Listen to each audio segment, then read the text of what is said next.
بسم الله الرحمن الرحيم. ومن أحسن قولا ممن دعا إلى الله وعمل صالحا وقال إنني من المسلمين. ولا تدع من دون الله ما لا ينفعك ولا يضرك فإن فعلت فإنك إذا من الظالمين. وإن يمسسك الله بضر فلا كاشف له إلا هو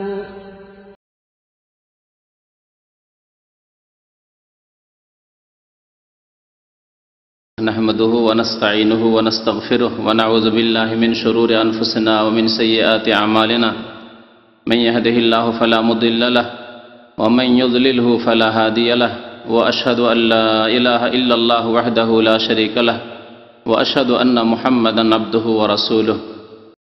يا أيها الذين آمنوا اتقوا الله حق تقاته ولا تموتن إلا وأنتم مسلمون. يا أيها الناس اتقوا ربكم الذي خلقكم من نفس واحدة وخلق منها زوجها وبث منهما رجالا كثيرا ونساء واتقوا الله الذي تساءلون به والأرحام إن الله كان عليكم رقيبا. يا أيها الذين آمنوا اتقوا الله وقولوا قولا سديدا يصلح لكم أعمالكم ويغفر لكم ذنوبكم ومن يطع الله ورسوله فقد فاز فوزا عظيما. أما بعد فإن خير الحديث كتاب الله وخير الهدي هدي محمد صلى الله عليه وسلم وشر الأمور محدثاتها وكل محدثة بدعة وكل بدعة ضلالة وكل ضلالة في النار. أعوذ بالله من الشيطان الرجيم. بسم الله الرحمن الرحيم. ومن أضل ممن يدعو من دون الله من لا يستجيب له إلى يوم القيامة وهم عن دعائهم غافلون. মহান আল্লাহর সমস্ত প্রশংসা যে আল্লাহ পাক রব্বুল আলামিন একমাত্র আমাদের সৃষ্টিকর্তা, সারা বিশ্বজাহানের রব, সারা বিশ্বজাহানের প্রতিপালক এবং সমস্ত ইবাদত বন্দেগী একমাত্র তাঁরই জন্য। তিনি আমাদেরকে তার ইবাদত বন্দেগীর জন্যই সৃষ্টি করেছেন। দরুদ ও সালাম নাজিল হোক প্রিয় নবী মুহাম্মদুর রাসূলুল্লাহ সাল্লাল্লাহু আলাইহি সাল্লামের উপর, যিনি আল্লাহর দিন, তাওহীদের দিন, আল্লাহর একত্বের দিন, সহি আকীদার দিন মানব জাতি পর্যন্ত পৌঁছে দিয়েছেন। আল্লাহুম্মা সাল্লি আলাইহি আল্লাহুম্মা বারিক আলাইহি। আজকে আকীদারি দর্স রয়েছে, তবে বিশেষ একটি বিষয়ের ওপর, আর তা হচ্ছে বেরেলভী মাজহাবের আকীদা বা বেরেলভীদের আকীদা সম্পর্কে। আলোচনার পূর্বে জেনে রাখা ভালো আমাদের যে ভারত, বাংলাদেশ, পাকিস্তান উপমহাদেশে যারা হানাফি মাজহাবের দাবিদার তারা 5 ভাগে বিভক্ত হয়ে গেছে। 5 ভাগে বিভক্ত হয়েছে। এই কথাটি এর আগের কোনো এক বক্তব্যে আমি বলেছি, তবে সংক্ষেপে শুধু এতটুকু বলেছি, তাদের নাম উল্লেখ করিনি। তবে আজকের নামগুলি উল্লেখ করে দেব। যারা এই উপমহাদেশে নিজেকে হানাফি বলে দাবি করে তারা 5 ভাগে বিভক্ত হয়েছে। প্রথম একটি দল, যাদের প্রতিষ্ঠাতা বা যেই মজহাবের, যে ধর্মের প্রতিষ্ঠাতা হানাফি, মাসলা মাসাইলের ক্ষেত্রে হানাফি, এবং প্রথম যুগে সে হানাফি একজন আলেমও ছিল। পরে সে নতুন ধর্ম প্রচার করেছে এই হানাফি মজহাবের নামে। সেই মজহাবের নাম হচ্ছে কাদিয়ানি মজহাব, কাদিয়ানি ধর্ম। মির্জা গোলাম আহমদ কাদিয়ানি, সে নিজে হানাফি ছিল। তার জীবনের প্রথম যুগে সে একজন মাদ্রাসা পড়া একজন সাধারণ আলেম ছিল হানাফি মজহাবের। তারপরে ধীরে ধীরে সে শিরক কুফরিতে উন্নতি করতে থাকে। তারপরে সে দাবি করে যে আমি হচ্ছি মেহেদি। প্রথমখানে নবী দাবি করেনি সে, মেহেদি। তারপরে দাবি করে উঠে যে আমি মসিহ। শেষ পর্যায়ে গিয়ে পৌঁছে যে আমি হচ্ছি নবী, এবং মুহাম্মদ সাল্লাল্লাহু আলাইহি সাল্লাম একজন নবী, তিনি শেষ নবী নন। তার আমি প্রতিছায়া, আকসি নবী বলা হয়েছে, আমিও নবী। তো এই যে মিথ্যুক নবুয়তের দাবি করেছিল মির্জা গোলাম আহমদ কাদিয়ানি এবং তার মজহাবের অনুসারীরা আজ পর্যন্ত হানাফি তরিকায় নামাজ পড়ে। এটি হচ্ছে তার স্পষ্ট প্রমাণ যে তারাও নিজেদেরকে হানাফি বলে গণ্য করে, নিজেদেরকে আহমদি বলে আর নামাজ পড়ে হানাফি তরিকায়। নাবির নিচে হাত বেঁধে আমিন মনে মনে আমিন বলে না, রফায়দিন তারা করে না, সূরা ফাতিহা তারা পড়া জায়েজ মনে করে না ইমামের পিছনে। এই সবগুলি মাসলা মাসাইলে তারা হানাফি। তাহলে হানাফিদের একটি ফিরকা হলো কাদিয়ানি ফিরকা। দ্বিতীয় ফিরকা হচ্ছে এই ভারত উপমহাদেশের হানাফিদের।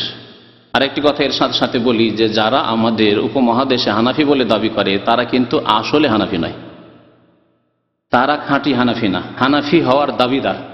ইমাম আবু হানিফা রহমতুল্লাহের আকীদা আমলে মাসলাকে তারা বিশ্বাসী নয়। এই কথার প্রমাণ আমি বিভিন্ন বক্তব্যে পেশ করেছি, আর এটা আরও অতিরিক্ত বিস্তারিত প্রমাণ করার জন্য কোনো একটি বিষয়ের উপরে এর উপরে আলোকপাতই করবো ইনশাল্লাহ। তবে একটি আমার বক্তব্য আছে, সেখান থেকে আপনি জানতে পারবেন যে প্রকৃত হানাফি কি। একটি বক্তব্য আছে, অডিওতে আছে, তখন সিডি হতো না, কয়েক বছর আগের বক্তব্য। প্রকৃত হানাফিকে একটা বক্তব্য আছে, কারণ তারা আকীদার ক্ষেত্রে বলে না যে হানাফি, তারা বলে আমরা মাতুরিদি নয় আশারি। জি, তারপরে তারা আধ্যাত্মিক উন্নতির ক্ষেত্রে অর্থাৎ সুফি ইজমের ক্ষেত্রে তারা বলে যে আমরা নকশবন্দি, চিস্তি, না হয় মুজাদ্দিদি, না হয় সাহারওয়ার্দি বা কাদেরি, এইসব 4-5 তরিকার কথা বলে। তারা বলে না যে আমরা আপনার সুফিয়াতে আধ্যাত্মিক উন্নতি করার জন্য আমরা রুহানিয়তের ক্ষেত্রে আমরা হানাফি কথা বলে না। তাহলে এই ক্ষেত্রেও হানাফি থাকলো না। আকীদায় তো আকীদাই হচ্ছে আসল মূল মানুষের, আকীদায় তো হানাফি বলে তারা নিজেরাই দাবি করে না। তাহলে হানাফি কিসে শুধু তারা দাবি করে? বলছে আমরা ফরউতে মাসলা মাসাইলে, ফিকহার মাসলা মাসাইলে, কেমন করে নামাজ পড়বো, কেমন করে উজু করবো, কেমন করে যাকাত দেবো, কেমন করে হজ করবো, এইসব ক্ষেত্রে তারা নিজেকে হানাফি বলে দাবি করে। সেই ক্ষেত্রেও তারা হানাফি নয়, কারণ ইমাম আবু হানিফা স্বয়ং বলেছেন এই যে সাহহাল হাদিস ও ফাহুয়া মাজহাবি, সহিহ হাদিস যদি পেয়ে যাও সেটি হচ্ছে আমার মাজহাব। হাদিস যদি পেয়ে যাও আমার কথাকে ছুঁড়ে ফেলে দেবে, সাহাবায়ে কেরামদের কথাকে পেয়ে যাও তাহলে আমার কথাকে ছুঁড়ে ফেলে দেবে, তারা তা করে না, ঠিক না? তাহলে মাসলা মাসাইলের ক্ষেত্রে, ফিকহার ক্ষেত্রেও তারা হানাফি থাকলো না। বুঝতে পারলেন না? পারলেন না সংক্ষেপে? এই জন্য আমি বলছি যারা নিজেদেরকে হানাফি বলে দাবি করে, হানাফি বলি না, তারা হানাফি নয়। জি, এই 5টি দলের কোনটি হানাফি নয় আসল। জি, 5টি দলের কথা যে বলবো তারা কেউ হানাফি নয় আসলে, খাঁটি হানাফি। একটি কাদিয়ানির কথা বললাম, তাই না? আর বলেছি কি না? 2 নম্বরে হচ্ছে মওদুদীপন্থী। মওদুদীপন্থী যারা, তারা নিজেরাও হানাফি বলে দাবি করে না? কারণ এই মওদুদী জামাত, যার নাম হচ্ছে জামাতে ইসলামী, পাকিস্তানেও রয়েছে, ভারতেও রয়েছে, বাংলাদেশেও রয়েছে, এই জামাত ইসলামীরা দাবি করে যে আমরা হানাফি। এবং জামাত ইসলামের প্রতিষ্ঠাতা আবুল আলা মওদুদী নিজে হানাফি বলে দাবি করেছে। আর বহু কিতাব আমি পড়েছি, না পড়ে কোনো কথা বলি না। তিনি বলছেন যে আমি চেষ্টা করি কোরআন হাদিস থেকে নেওয়ার, তবে যেই ক্ষেত্রে দেখি যে আমি সব দিকে দলিল আমাকে খুব কাছাকাছি লাগছে, তখন আমি হানাফি মজহাবের উপরে চলি। স্পষ্ট ভাষায় সে বলেছে, এবং সে হানাফি মজহাবের লোক, হানাফি মজহাবের উপরে চলেছে, এবং বিএ পাস একজন গ্রাজুয়েট লোক, সে মাদ্রাসা পড়ার লোক নয়। তবে সে কোরআন হাদিস চর্চা করত, আর কোরআন হাদিস চর্চা করে লিখার ক্ষমতা বেশি ছিল, এলিম চাইতে বেশি লিখতো, এলিম চাইতে বেশি বলতো, সেই জন্য ভুল বেশি করেছে। কথা বুঝতে পারছেন? কারো যদি এলম থাকে আর এলম অনুসারে বলে, যতটা এলিম আছে তার একটু কমই বলে বা ততটাই বলে, তাহলে ভুল অত করে না। কিন্তু এলম ইসলাম সম্পর্কে কম আর কথা বলেছে বেশি, লিখেছে খুব বেশি, তখন বেশি ভুল করেছে। হচ্ছে মওদুদির অবস্থা। তারপরে মওদুদীপন্থী যারা, তারা পরবর্তীকালে মওদুদির দিনকে তারা বিকৃত করেছে, মওদুদির দিনকে পুরো নেয়নি। মওদুদি যেই থিওরি পেশ করেছে বা ইসলামের ব্যাখ্যা করেছে, অনেক নতুন ব্যাখ্যা করেছে।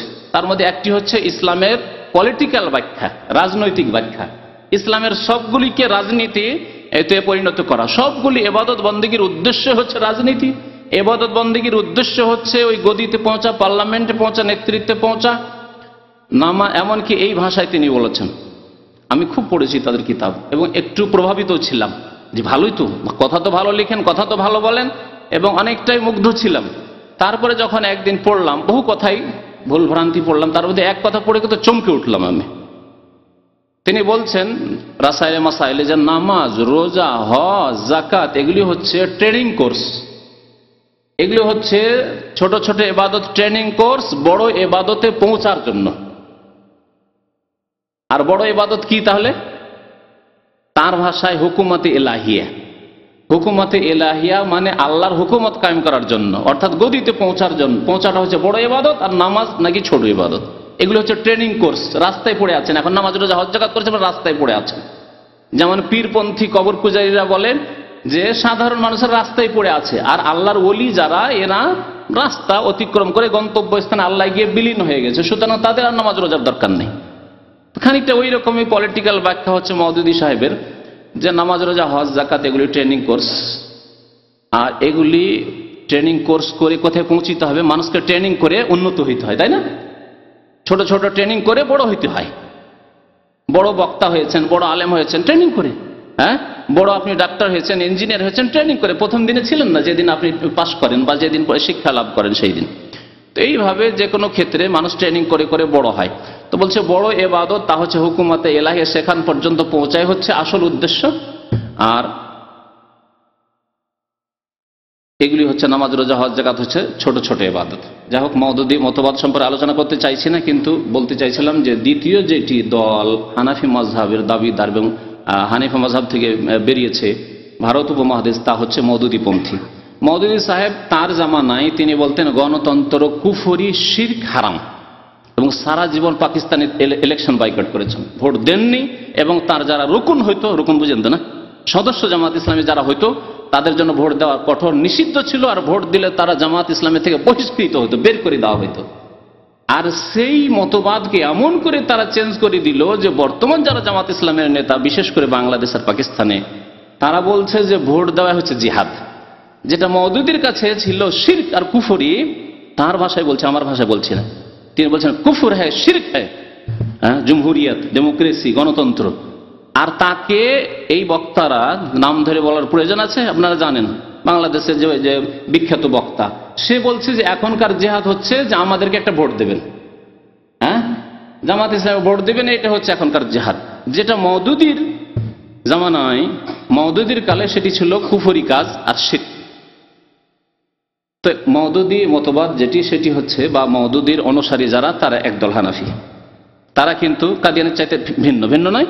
আচ্ছা, তৃতীয় দল হচ্ছে দেওবন্দি। হানাফিদের তৃতীয় দল হচ্ছে দেওবন্দি, যাদের প্রতিষ্ঠাতা হচ্ছে কাসেম নানতবী।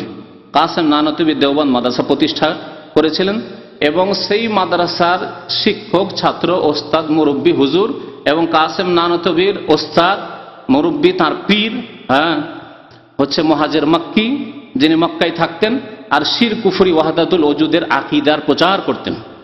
জি, তো এই হচ্ছে দেওবন্দি মজহাব, যেটি হানাফিদের একটি দল ভারত উপমহাদেশে। আর এরা খুব সংখ্যাগরিষ্ঠ, এরা খুব শক্তিশালী, এদের সংখ্যা খুব বেশি। এদের মাদ্রাসা বাংলাদেশে হচ্ছে হাটহাজারী, ফুটিয়া, ঢাকায় বহু মাদ্রাসা তাদের, যাত্রাবাড়িতে রয়েছে, লালবাগে রয়েছে, বহু মাদ্রাসা তাদের রয়েছে। আপনার গোপালগঞ্জে রয়েছে, কি মাদ্রাসার নাম? হ্যাঁ, গড়ডাঙ্গা। জি, তো এসব হচ্ছে দেওবন্দি আকীদার অনুসারী। দেওবন্দীদের আকীদা সম্পর্কে ইনশাআল্লাহ তাআলা আগামী সপ্তাহে আলোচনা হবে, বা তারপর সপ্তাহে, রমজান আগে ইনশাআল্লাহ তাআলা আল্লাহ যদি সহি সালামত রাখে, সে সম্পর্কেও আলোচনা হবে। তাদের সম্পর্কে কিছু আলোচনা আহলে সুন্নাত ওয়াল জামাতের আকীদায় পেশ করেছি। জি, একটি দল হলো। 4 নম্বরের দল হচ্ছে, 4 নম্বর বলছি না, তাবলীগ জামাত। তাবলীগ জামাত, তাবলীগ জামাত আর দেওবন্দীদের আকীদা বা তাদের তরিকায় রয়েছে, মিল রয়েছে, তারা কাছাকাছি, কিন্তু কিছু কিছু ব্যাপারে তাদের বিরোধ রয়েছে। যেমন প্রত্যেক দেওবন্দি তাবলীগ এই চিল্লা করা, এবং চিল্লার জন্য তারা বেশি উৎসাহিত করে, মাদ্রাসা পড়তে দেয় না, বলছে পড়ে শুনে কি হবে, পড়ে শুনে আলেমরা আরাম পছন্দ হয়ে যাচ্ছে, এরা ভোগবিলাসী হয়ে যাচ্ছে, পড়াশোনা না, চিল্লাই চলো। তো এই ক্ষেত্রে দেওবন্দের ওলামাদের তাবলীগ জামাতের সাথে বিরোধ রয়েছে। জি, তো চতুর্থ জামাত যেটি হচ্ছে হানাফিদের মধ্যেকার ভারত উপমহাদেশে, সেটি হচ্ছে তাবলীগ জামাত, যারা চিল্লা দেওয়ায় বিশ্বাসী, এবং চিল্লা দেওয়ার বহু ফজিলত তারা বর্ণনা করে থাকে। নবী করিম সাল্লাল্লাহু আলাইহি ওয়াসাল্লাম 40 দিনে সফর করে না জিহাদে গিয়েছেন, না কোনোদিন তাবলীগ করা, ইসলাম প্রচারের জন্য গিয়েছেন। আর তাদের কিতাবাদিতে শিরকে ভরা আছে। তাদের কিতাবাদি ফাজাইল আমল, ফাজাইল হজ, ফাজাইল দুরুদ, ফাজাইল জিকির, ফাজাইল সাদাকাতে শিরক, কুফরি ভরা আছে, যা ইনশাআল্লাহ তাআলা সময় হলে খুব তাড়াতাড়ি বর্ণনা করা হবে আপনাদের সামনে ইনশাআল্লাহ তাআলা। এই জুমার দিনে বর্ণনা করা হবে। কটি দল হলো? 4টি দল হলো। 5 নম্বর দল হচ্ছে বেরেলভি। তাদের কথা বলিনি, তাই না? বেরেলভি, তাদের প্রতিষ্ঠাতা, তাবলীগ জামাতের প্রতিষ্ঠাতার নাম বলিনি, যদি হয়তো অনেকের জানা আছে, বলতে পারেন কেউ? হ্যাঁ, মৌলানা ইলিয়াস সাহেব। জি, দেওবন্দীদের একজন আলেম, কিন্তু দেওবন্দীরা এই তবলীগের থিওরি পেশ করেন। ইলিয়াস সাহেব তবলীগের থিওরি পেশ করলেন যে 40 দিন বেরিয়ে যেতে হবে, আর নিজের এলাকায় না, বেরিয়ে যেতে হবে, বাড়ি ঘর সংসার বিবি বাচ্চা সব ছেড়ে বেরিয়ে যেতে হবে, খরুজ করতে হবে। এই মতবাদ ইলিয়াস সাহেব পেশ করলেন। জি, এগুলি সব ইংরেজদের জামানার।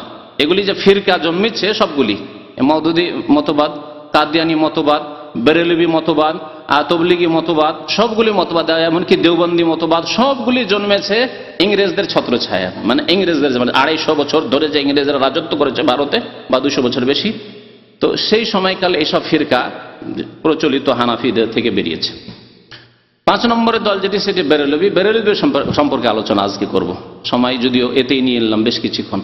বেরেলভিদের আকীদা বলতে গিয়ে তাদের কিতাব থেকে প্রমাণ দেখাবার কোনো প্রয়োজন নেই, কারণ তাদের যে আকীদাগুলি আমি বর্ণনা করব তারা খোলাখুলি স্বীকার করে, তারা লুকিয়ে রাখতে চায় না, তারা সেগুলিকে গোপনে রাখতে চায় না, তারা স্পষ্টভাবে এগুলিরই তবলিগ করে তারা। সুতরাং তাদের কিতাব দিয়ে প্রমাণ করার কোনো প্রয়োজন করে না। বুঝতে পারছেন না? পারছেন না? কিতাব দিয়ে প্রয়োজন প্রমাণ করার কাদের ক্ষেত্রে? যারা নিজের আকীদাকে লুকিয়ে রাখে, বলে যে না না না না, এগুলো আকীদা আমরা রাখি না, যেমন দেওবন্দীরা। বুঝতে পেরেছেন?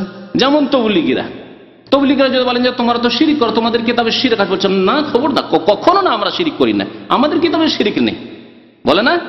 তাহলে তাদের ক্ষেত্রে প্রয়োজন তাদের কিতাব থেকে খুলে খুলে দেখিয়ে দেওয়া। দেওবন্দি আর তবলিগি এরা নিজের আকীদাকে লুকায়। এইরকমই জামাত ইসলামের ভাইরা, মওদুদি পন্থী, তারাও নিজের আকীদা অস্বীকার করে যে না, এই আকীদা আমরা পোষণ করিনি, আমরা নামাজ রোজা হজ যাকাতকে ট্রেনিং কোর্স বলিনি। তখন কিতাব খুলে দেখাবার প্রয়োজন আছে। বা আল্লাহর আমরা গুণকে অস্বীকার করিনি, আল্লাহর আরশে থাকাকে অস্বীকার করিনি, তখন কিতাব খুলে দেখাবার প্রয়োজন আছে। মওদুদি সাহেব আল্লাহর আরশে সমাজকে আমাকে অস্বীকার করেছে। আল্লাহ রাব্বুল আলামিন কাল কিয়ামতে হাশরের মাঠে বিচার হিসাব নিকাশ বান্দার নেওয়ার জন্য আগমন করবেন, ওয়া জা রাব্বুকা ওয়াল মালাইকা, এই আয়াতের তাফসীর অস্বীকার করেছেন। এগুলি দেখাবার প্রয়োজন আছে, কিন্তু বেরেলভিদের ক্ষেত্রে দেখাবার তাদের কিতাব থেকে প্রয়োজন নেই। কারণ যেই কথা তাদের সম্পর্কে আমি আজকে বলবো যে এগুলি তাদের শিরকি কুফরি আকীদা, সেগুলি তারা স্পষ্ট স্বীকার করে যে হ্যাঁ, এগুলি হচ্ছে আমাদের আকীদা এবং এগুলি তাদের নিকটে আহলে সুন্নাত ওয়াল জামাতের আকীদা। সেগুলি শিরকি আকীদা নাই, তারা সেগুলিকে শিরক বলে না। স্পষ্ট ভাষায় তারা বলছে যে শিরক কোনগুলি? মূর্তি পূজা শিরক। আল্লাহর সত্তাই যদি আপনি শরীক করেন, যে আল্লাহ 2, 3 বলেন খ্রিস্টানদের মতো, তাহলে শিরক। মানে খ্রিস্টানরা মুশরিক, হিন্দুরা প্রতিমা পূজা করে সেই জন্য মুশরিক, আর কবর পূজারী বেরেলভিরা কবরে সিজদা করে, মুশরিক হয় না তাতে, তাদের আকীদা। কথা বুঝতে পেরেছেন? হিন্দুরা হরে রামে হরে কৃষ্ণ বললে মুশরিক হয়ে যায়, দুর্গাকে সিজদা করলে মুশরিক হয়ে যায়, কিন্তু দরগা শরীফে সিজদা করলে কবর পূজারী বেরেলভিরা মুশরিক হয় না। তারা বলছে এটি আমাদের আকীদা, এবং শুধু আমাদের আকীদা নয়, তারা বলছে এটি হচ্ছে আহলে সুন্নাত ওয়াল জামাতের আকীদা। তারা নিজেদেরকে বলে সুন্নি মুসলমান, আহলে সুন্নাত ওয়াল জামাত। আর তাদের যারা বিরোধিতা করে তাদেরকে বলে যে তোমরা তো শিরিক করো, তাদেরকে তারা ওয়াহাবি বলে। কথা বুঝতে পেরেছেন? তো বাংলাদেশ থেকে যে ওয়াহাবি কথাটি শুনে এসছেন, ওই কবর পূজারী বেরেলভিদের কাছ থেকে শুনে এসছেন। তাদের যারা বিরোধিতা করে আকীদায় সুন্নতের ক্ষেত্রে, তারা যেটিকে পালন করে তাকে যদি কেউ বিদআত বলে, শিরক বলে, বলে এর ওয়াহাবি। তারা যদি বিনা দলিলে তারা চলে, যদি বলেন দলিল কি, বলছে দলিল চাও, এই ওয়াহাবিদের কাজ। হ্যাঁ, এ হচ্ছে বেরেলভিদের কথা। তো বেরেলভিদের কয়েকটি আকীদা আমি আপনাদের সামনে পেশ করব। প্রথম আকীদা বেরেলভিদের, তারা খোলাখুলি এটা স্বীকার করেছে। বেরেলভিদের প্রতিষ্ঠাতা কে? আহমদ রেজা খান। তার বাড়ি ছিল বেরেলি শহরে, উত্তরপ্রদেশের একটি শহর হচ্ছে বেরেলি। উত্তরপ্রদেশের 2টি শহর আছে এরকম নামের কাছাকাছি, একটা রায়বেরেলি, একটা বেরেলি। রায়বেরেলি নয়, বেরেলি, বেরেলি শহর দিল্লির কাছাকাছি। এই শহরে সেই লোকের বাড়ি। ইংরেজদের যুগে, আরেকটি কথা এখানে আরো বলে দিই, ইংরেজদের যুগে ইংরেজদের পলিসি ছিল যে ভারতের মুসলিমদের ওপর যদি রাজত্ব করতে হয়, কারণ রাজত্ব ছিনিয়েছি মুসলিমদের কাছ থেকে, ঠিক না? রাজত্ব কিন্তু হিন্দুদের কাছ থেকে ছিনায়নি, কারণ হিন্দুরা রাজত্ব ছিল না। ক্ষমতায় কারা ছিল তার আগে? মুসলমানরা 800 বছর ধরে ছিল, মোগলরা ছিল, নবাবরা ছিল মুসলমান, হ্যাঁ, বাদশাহ ছিল মুসলমান। তো মুসলমানদের কাছ থেকে যখন ছিনিয়েছি, তাহলে আমাদের বড় শত্রু কি হবে? মুসলমান হবে, হিন্দু শত্রু হবে না। কারণ হিন্দুর কাছে সমান, যে মুসলমানদের রাজত্ব ছিল না, খ্রিস্টানদের হাতে আছে, সমান তাদের কাছে। বরং তারা বেশি উপকৃত, লাভবান হতে পেরেছে ইংরেজদের যুগে। তাড়াতাড়ি করে ইংরেজি শিখে যখন হঠাৎ করে আইন করলো, তার আগে ফার্সি শিখে শিখে মুসলমানরা সব আদালতের চাকরি করত, বড় বড় পোস্টে চাকরি করত, প্রধান বিচারপতি হইতো। হঠাৎ করে ইংরেজরা আসার পর বললো যে ফার্সির এক পয়সা মূল্য নেই,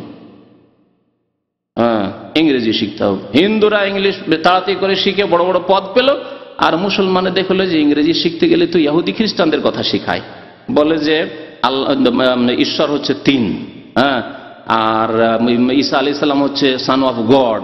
তো এইরকম ইংলিশ কেমন করে মুসলমানরা পড়বে? তখন এক শ্রেণী ওলামারা ফতোয়া দিলেন, আর তখনকার যুগে এই ফতোয়া ঠিক ছিল যে ইংলিশ শিখা হারাম। কারণ ইংলিশ শিখায় না, তারা তাদের খ্রিস্টানদের মিশনারিগুলিতে ইংলিশের সাথে সাথে কুফরি শিরকি আকীদা শিখাচ্ছে যে ঈসা আলাইহিস সালাম আল্লাহর পুত্র। এই পড়া পড়তে মুসলমান ছেলে কেমন করে যাবে? তো যাই হোক, সেই যুগে ইংরেজের পলিসি ছিল যে ডিভাইড অ্যান্ড রুল, রাজত্ব করো বিভক্ত করে, মুসলিমদেরকে বিভক্ত করো আর রাজত্ব করো। বিভক্ত করে না রাখলে রাজত্ব করা যাবে না। এক যদি হয়ে যেতে পারে মুসলিমরা, এই দেওবন্দি, বেরলভি, তবলিগি, কাদিয়ানি, আর এই জামাতি, মওদুদি, এই করে যদি তারা বিচ্ছিন্ন না হয়, এদেরকে বিচ্ছিন্ন না করতে পারি, তাহলে আমরা রাজত্ব টিকাতে পারবো না। এত দূর থেকে এসে 7 সমুদ্র 13 নদী পার হয়ে ইংল্যান্ড থেকে এসে আর ভারতকে আমরা দখল করে রাখতে পারবো না। তখন তারা বিশেষ করে 2 জন শয়তানকে দাঁড় করলো, 2 জন মারদুদকে দাঁড় করলো শিরক কুফরির আকীদা দিয়ে। তাদের একজন হচ্ছে মির্জা গোলাম আহমদ কাদিয়ানি।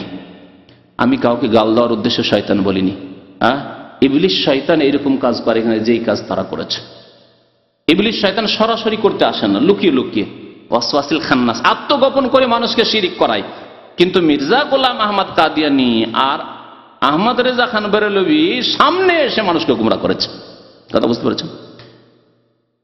একজনকে দাঁড় করলো, তার নাম হচ্ছে মির্জা গোলাম আহমদ কাদির। সারা জীবন শুধু ফতোয়া দিতে থাকলো, ইংরেজরা আমাদের হিতাকাঙ্ক্ষী, ইংরেজরা আমাদের সাহায্য সহযোগিতা করে, ইংরেজরা আমাদেরকে সায়েন্স টেকনোলজির উপর প্রযুক্তির শিক্ষা দিতে এসছে, ইংরেজরা আমাদের কল্যাণ বয়ে নিয়ে এসছে, আমরা উন্নতি করলাম কত, এই শিক্ষা মুসলমানদেরকে দিতে থাকলো এই কাদিয়ানি।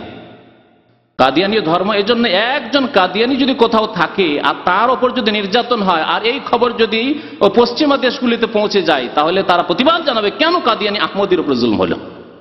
এখনো বাংলাদেশে কটা কাদিয়ানি আহমদি আছে যারা নিজেদেরকে আহমদি বলছে? কাদিয়ানি আছে। আর তাদের জন্য প্রচার মাধ্যমগুলি, পশ্চিমা প্রচার মাধ্যম লেগে আছে যেটা বাংলাদেশে এই কাদিয়ানিদের উপরে জুলম অত্যাচার হচ্ছে, এই হচ্ছে সেই হচ্ছে। বুঝতে পেরেছে? কিন্তু অন্যদের উপরে জুলম অত্যাচার হলে বলবে না, কখনো বলবে না। আর একজনকে দাঁড় করেছিল, সে হচ্ছে আহমদ রেজা খান বেরলভি, শিরক আর কুফরি ধর্ম প্রচারের জন্য। আরেকটি কথা এখানে বলে দেওয়া ভালো যে আহমদ রেজা খানের পূর্বে, মানে ইংরেজদের যুগের আগেও, মোগল যুগেও কবর পূজা মাজার পূজা ছিল। কিন্তু কবর পূজা মাজার পূজাকে দলিল দিয়ে, প্রমাণ দিয়ে একবারে ধর্মে পরিণত করা, যে আল্লাহ কোরআনে বলেছেন কবরে সিজদা করতে, আল্লাহ বলেছেন কবরের কাছে চাইতে, আল্লাহ বলেছেন পীরের কাছে চাইতে, আল্লাহ বলেছেন নবী, ওলি, আউলিয়া, আলেমুল গায়ব সবকিছু জানেন, এইরকম দলিল প্রমাণ দিয়ে একেবারে ধর্মে রূপান্তরিত করা এই কবর পূজা মাজার পূজাকে, আর একেবারে মানুষের কাছে সহজ করে দেওয়া শিরক কুফরি কবর মাজার পূজাকে, এটা করেছে আহমদ রেজা খান বেরলভি। কোরআন অপব্যাখ্যা করে দলিল পেশ করেছে যে আল্লাহর কাছে কিছুই নাই, যা চাইতে হবে ওলিয়া উলিয়ার কাছে চাইতে হবে। আল্লাহ আলেমুল গায়ব, ওলিয়া উলিয়া আলেমুল গায়ব, আল্লাহ হাজির নাজির, ওলিয়া উলিয়া হাজির নাজির, যে সমস্ত ক্ষমতা দিয়ে দিয়েছেন ওলিয়া উলিয়াকে। আল্লাহ পাক রব্বুল সমস্ত ক্ষমতা দিয়ে দিয়েছেন, দায়িত্ব ন্যস্ত করে দিয়েছেন। তো একটি করে আকীদা শুরু করি। প্রথম আকীদা হচ্ছে বেরলভি মযহাবের বা বেরলভি ধর্মের, আল্লাহ ছাড়া অন্যের কাছে সাহায্য কামনা করা শুধু জায়েজ নয়, বরং ভালো, মুস্তাহাব। এবং তারা ছোট বড় সবাই আল্লাহ ছাড়া অন্যের কাছে সাহায্য কামনা করে, আল্লাহ ছাড়া অন্যের কাছে দোয়া করে, আল্লাহ ছাড়া অন্যের কাছে ফরিয়াদ করে, আল্লাহ ছাড়া অন্যের কাছে সাহায্য কামনা করে, আল্লাহ ছাড়া অন্যের কাছে বালা মুসিবতে উদ্ধারের কামনা করে, আল্লাহ ছাড়া অন্যের কাছে সন্তান চায়, রোগ বা বালা মুসিবত হলে রোগের আরোগ্যতা কামনা করে আল্লাহ ছাড়া অন্যের কাছে। এটি হচ্ছে বেরলভি মযহাবের আকীদা। এবং আহমদ রেজা খান বেরলভি বারবার করে এই কথা স্বীকার করেছে, বারবার করে স্বীকার করেছে, এবং তাদের প্রত্যেকে আল্লাহ ছাড়া অন্যের কাছে চায়। যদি দেখতে চান তো আহমদ রেজা খানের উক্তি দিয়ে একটা শুনিয়ে দিচ্ছি। আহমদ রেজা খানের উক্তি, আহমদ রেজা খান বেরেলভী নিজে বলছে, তার ভাষায় বলছি কারণ তার মাতৃভাষা উর্দু ছিল। সে বলছে, मैंने जब भी मदद तलब की या गौस ही कहा, আমি যখনই সাহায্য কামনা করেছি, আমি যখনই সাহায্য কামনা করেছি তখনই কি করেছি, ইয়া গৌসুল আজম, হে গৌস মদদ, এই করেছি।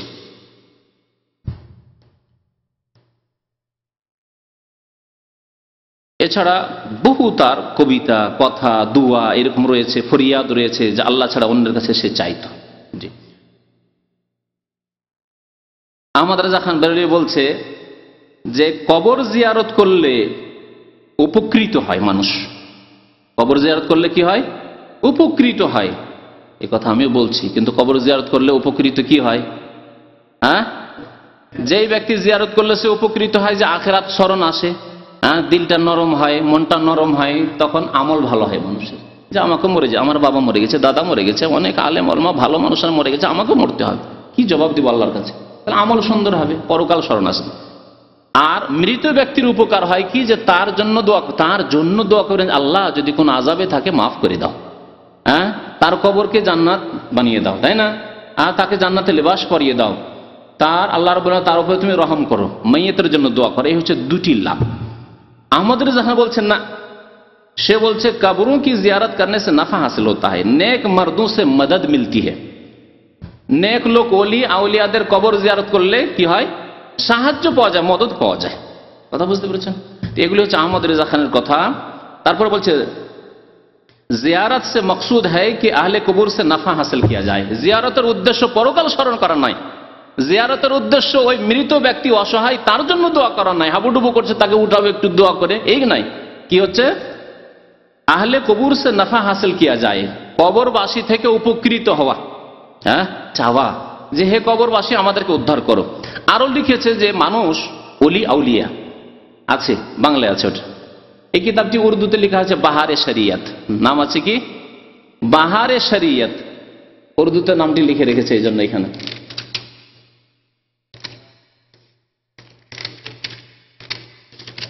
বাহারে শরিয়ত, বাহারে শরিয়ত, বাহারে শরিয়ত। এই কিতাবটি লিখেছে একজন উর্দু ভাষী আহমদ রেজা খানের ছাত্র, খাস শিষ্য আমজাদ আলী, মুফতি মোহাম্মদ আমজাদ আলী। আর তর্জমা করেছে, অনুবাদ করেছে বাংলা ভাষী একজন অধ্যাপক লুৎফুর রহমান, চিটাগাং। তো এই কিতাবে কি আছে দু একটি কথা দেখবেন। প্রথম কথা বলেছি যে প্রয়োজনই নেই তাদের কিতাব থেকে দেখাবার, কারণ তারা সবগুলি স্বীকার করছে, স্বীকার করলো না যে কবরওয়ালার কাছে চাই, কবরওয়ালার কাছে পাওয়া যায়। জি, তো তাদের প্রথম ধর্ম হচ্ছে যে আল্লাহ ছাড়া অন্যের কাছে চাওয়া, মৃত্যুর কাছে চাওয়া। এই মর্মে এই কিতাবে লিখেছে এই বেরেলভী আহমদ রেজা খানের ছাত্র যে ওলি আউলিয়া যখন ইন্তেকাল করে যান, ইন্তেকাল তো তারা বলে না, মরে যাওয়া বলে না, যখন চলে যায়, হ্যাঁ, বিদায় হয়ে যায়, পৃথিবী থেকে বিদায় হয়ে যায়, তখন পৃথিবীতে যে অবস্থায় ছিল তার চাইতে অনেক বেশি শক্তিশালী হয়ে যান, তার চাইতে অনেক বেশি শক্তিশালী হয়ে যান। সুতরাং জীবিত অবস্থায় যা না দিতে পারতেন, যা শুনতে না পারতেন, তা কবরে চলে যাওয়ার পরে শুনতে পারেন, দিতে পারেন। জি, এ হচ্ছে কবর পূজারীদের আকীদা। অথচ আল্লাহ পাক রব্বুল আলামিন কি বলেছেন? বহু আয়াত রয়েছে আল্লাহ ছাড়া অন্যকে আহ্বান করা। এই সম্পর্কে বেশ কিছুদিন আগে আমি আগেরও বক্তব্য আছে, আর এই মাসখানেক আগে একটা বক্তব্য করেছি, আল্লাহ ছাড়া অন্যকে ডাকা।